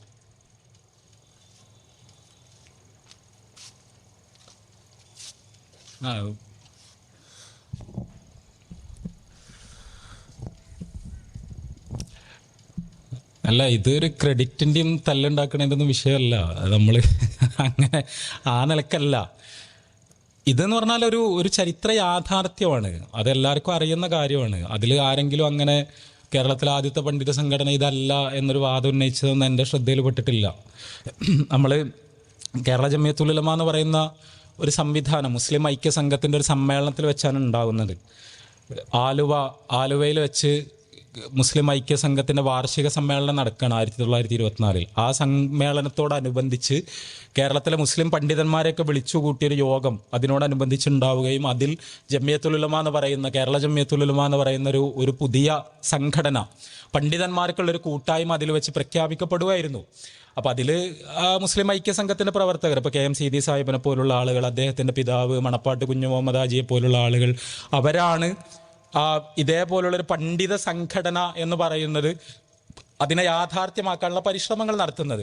അതേസമയം ഈ പണ്ഡിത സംഘടനയുടെ ഉള്ളിലുണ്ടായിരുന്നത് നമ്മൾ പറഞ്ഞ പോലെ മൊയ്തു മൗലവി, KM മൗലവി, വക്കം മൗലവിയാണ് കേരള ജംഇയ്യത്തുൽ ഉലമയുടെ ഈ സമ്മേളനത്തിൻ്റെ അധ്യക്ഷൻ എന്നുള്ള നിലയ്ക്ക് KJUവിൻ്റെ ആദ്യത്തെ പ്രസിഡന്റായി അദ്ദേഹത്തോട് നിയമിക്കപ്പെടുന്നത്. അപ്പം അന്ന് മുതൽ അത് പ്രവർത്തന രംഗത്തുണ്ട്. പിന്നെ എന്ന് പറഞ്ഞാൽ നമ്മൾ 1924 ഇത് ഉണ്ടാവുന്നത്. 1925 ഐക്യസംഘത്തിൻ്റെ വാർഷിക സമ്മേളനം നടക്കുന്നത് കോഴിക്കോട്ടാണ്. നമ്മൾ മനസ്സിലാക്കേണ്ട ഒരു കാര്യം, ഞാൻ പറഞ്ഞല്ലോ, ഇങ്ങനത്തെ ആശയങ്ങളൊക്കെ തുടങ്ങിയത് ശരിക്കും തെക്കൻ കേരളത്തിലാണ്, നമ്മളെ മലബാറിലല്ല, തിരുവിതാംകൂറിലും കൊച്ചിയിലുമാണ്. ഇപ്പോൾ മുസ്ലിം ഐക്യസംഘം എന്ന് പറഞ്ഞാൽ കൊടുങ്ങല്ലൂരാണ് ഉണ്ടായിരുന്നത്. സീതി സാഹിബ് എന്ന് പറഞ്ഞാൽ കൊടുങ്ങല്ലൂരുകാരനാണ്, അഴീക്കോട്ടുകാരനാണ്. അവർ കോഴിക്കോട്ട് വെച്ച് മുസ്ലിം ഐക്യസംഘത്തിൻ്റെ വാർഷിക സമ്മേളനം നടത്താൻ തീരുമാനിച്ചതോടുകൂടിയാണ് മലബാർ മുസ്ലിങ്ങളുടെ ശ്രദ്ധയിലേക്ക് ഇത് കാര്യമായിട്ട് വരുന്നത്. കാരണം മറ്റത് കൊടുങ്ങല്ലൂരാകുമ്പോൾ, കൊച്ചിയിലാകുമ്പോൾ ആ രീതിയിൽ ഇത് മലബാറിലെ മുസ്ലിങ്ങൾക്കിടയിൽ അത്ര തന്നെ ശ്രദ്ധിക്കപ്പെട്ടിരുന്നില്ല. പക്ഷേ 1925 കോഴിക്കോട്ട് വെച്ച് സമ്മേളനം പ്രഖ്യാപിച്ചതോടുകൂടി മലബാറിലെ മുസ്ലിങ്ങൾക്കിടയിൽ ഇത് ഭയങ്കര ചർച്ചയായി. അപ്പോൾ ആ ചർച്ചയായപ്പോൾ മുസ്ലിം ഐക്യസംഘം എന്ന് പറയുന്നത് ഒരു സലഫി പ്രസ്ഥാനമാണ്, ഒരു വഹാബി പ്രസ്ഥാനമാണ്, അതുകൊണ്ട് അതിൻ്റെ സമ്മേളനം കോഴിക്കോട്ട് വെച്ച് നടത്താൻ സമ്മതിക്കാൻ പാടില്ല എന്ന് പറഞ്ഞിട്ട് കോഴിക്കോട്ടെ അന്നത്തെ മുസ്ലിം പൗരപ്രമുഖരിൽ പലരും അവർ വലിയ പ്രശ്നമുണ്ടാക്കുകയും ഈ സമ്മേളനത്തിന് വേദി കൊടുക്കരുത്, കോഴിക്കോട്ട് നടത്താൻ സമ്മതിക്കരുത് എന്ന് പറഞ്ഞുകൊണ്ടുള്ള സമ്മർദ്ദങ്ങൾ കോഴിക്കോട്ടെ മുസ്ലിം പൗരപ്രമാണിമാർക്ക് മേൽ അവർ ചെലുത്തുകയും ചെയ്തു. ആ സമയത്ത് മുസ്ലിം ഐക്യസംഘത്തിൻ്റെ പ്രതിനിധികളെ കോഴിക്കോട്ടേക്ക് വിളിച്ചു വരുത്തിയിട്ട് കോഴിക്കോട്ടെ പൗരപ്രമുഖർ ഇവരുമായി ചർച്ച നടത്തുന്നുണ്ട്. ഇപ്പോൾ KM സീതി സാഹിബാണ് ഐക്യസംഘത്തിന്റെ പ്രധാനപ്പെട്ട ഒരു പ്രതിനിധിയായിട്ടാണ് കോഴിക്കോട്ട് വരുന്നത് ഈ ചർച്ചയ്ക്ക് വേണ്ടിയിട്ട്. ഐക്യസംഘം എന്താണെന്ന് വിശദീകരിക്കാനും ഐക്യസംഘത്തിനെതിരായ ആരോപണങ്ങൾക്ക് മറുപടി പറയാനും എല്ലാം വേണ്ടി അദ്ദേഹവും EK മൗലവിയെ പോലുള്ള ആൾക്കാർ അവരെല്ലാം കൂടിയിരിക്കുന്നു, സംസാരിക്കുന്നു. നമുക്കിതിനെപ്പറ്റി അറിയാം. ഈ ചർച്ചകൾ വഴി മുസ്ലിം ഐക്യസംഘം എന്താണ്, കേരള ജംഇയ്യത്തുൽ ഉലമ എന്താണ് എന്ന് കോഴിക്കോട്ടുകാർക്ക് ഇങ്ങനെ മനസ്സിലായി തുടങ്ങുകയാണ്. കോഴിക്കോട്ടെ മുസ്ലിം പൗരപ്രമുഖർക്കും മതപണ്ഡിതന്മാർക്കും ഇങ്ങനെ മനസ്സിലായി തുടങ്ങുകയാണ്. അതിനോടുള്ളൊരു പ്രതികരണം എന്നുള്ള നിലക്കാണ് ശരിക്കും സമസ്ത ഉണ്ടാവുന്നത്. നമ്മൾ സമസ്ത കേരള ജമിയത്തുൽ ഉലമ എന്ന് പറയുന്ന ഒരു സംഘടന കേരളത്തിൽ രൂപീകരിക്കപ്പെട്ടതിന്റെ പശ്ചാത്തലം അതാണ്. മുസ്ലിം ഐക്യ സംഘത്തിന്റെ കീഴിൽ കേരള ജമിയത്തുൽ ഉലമ 924 മുതൽ തന്നെ പ്രവർത്തിക്കുന്നുണ്ടായിരുന്നു.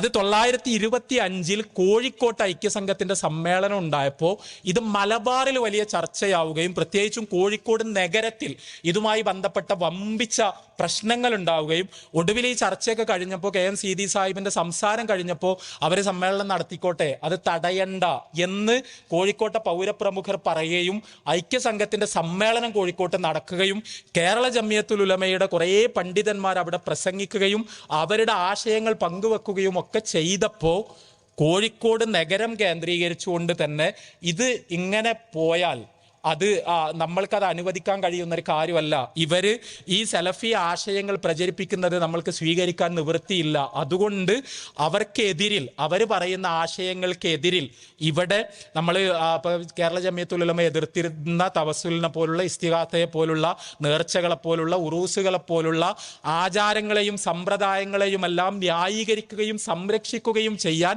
വേറൊരു പണ്ഡിത സംഘടന നമ്മൾ ഉണ്ടാക്കണം. അതുവരെ വേറെ പണ്ഡിത സംഘടനയൊന്നും കേരളത്തിലില്ല, ഇത് മാത്രമേ ഉള്ളൂ. അപ്പം നമ്മൾ വേറൊരു പണ്ഡിത സംഘടന ഇതിനെ എതിർക്കാൻ വേണ്ടി നമ്മൾ ഉണ്ടാക്കിയേ തീരൂ എന്ന് അവർ തീരുമാനിച്ചതിന്റെ അടിസ്ഥാനത്തിൽ കോഴിക്കോട്ട് 926 ഉണ്ടായൊരു സംഘടനയാണ് സമസ്ത കേരള ജമിയത്തുൽ ഉലമ എന്ന് പറയുന്നത്. നമ്മൾ കോഴിക്കോട് ടൗൺ ഹാള്, പഴയ ജൂബിലി ഹാൾ, അത് ബ്രിട്ടീഷുകാരുടെ കാലത്ത് തന്നെ ഉള്ളതാണ്.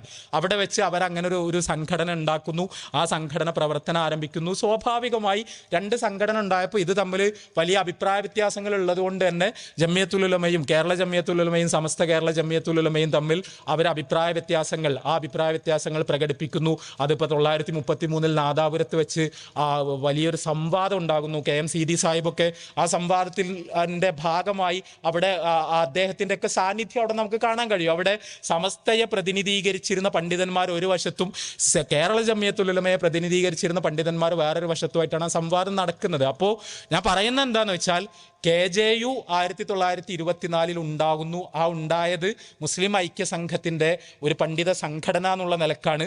അത് ഉണ്ടായി, അത് കോഴിക്കോട്ടേക്ക് വന്ന് കോഴിക്കോട്ട് അതിൻ്റെ ഒരു വിസിബിലിറ്റി കിട്ടിത്തുടങ്ങിയപ്പോൾ അതിനെ എതിർക്കാൻ വേണ്ടി കോഴിക്കോട് നഗരം ആസ്ഥാനമാക്കി പിന്നീട് രൂപം കൊണ്ട ഒരു പ്രസ്ഥാനമാണ് സമസ്ത കേരള ജമിയത്തുൽ ഉലമ. അപ്പോൾ ആ നിലക്ക് കേരളത്തിലെ ആദ്യത്തെ ഒരു പണ്ഡിത സംഘടന എന്ന് പറഞ്ഞാൽ KJU തന്നെയാണ്. അത് അങ്ങനെയല്ല എന്നാരെങ്കിലും പറയുന്നതായിട്ട് എനിക്ക് അറിഞ്ഞൂടട്ടോ. അങ്ങനെ ഒരു ഒരു ചരിത്ര വസ്തുതയെ ആരെങ്കിലും നിഷേധിക്കുന്നതായിട്ടൊന്നും എൻ്റെ ശ്രദ്ധയിൽ പെട്ടിട്ടില്ല. അത് എന്തുകൊണ്ടാണ് ആ നിലക്കൊരു ചോദ്യം വന്നത് എന്നതുകൊണ്ട് തന്നെ എനിക്കറിയില്ല. എന്തായാലും ഇതാണ് ഇതിൻ്റെ ചരിത്രപരമായ പശ്ചാത്തലം എന്ന് പറയുന്നത്.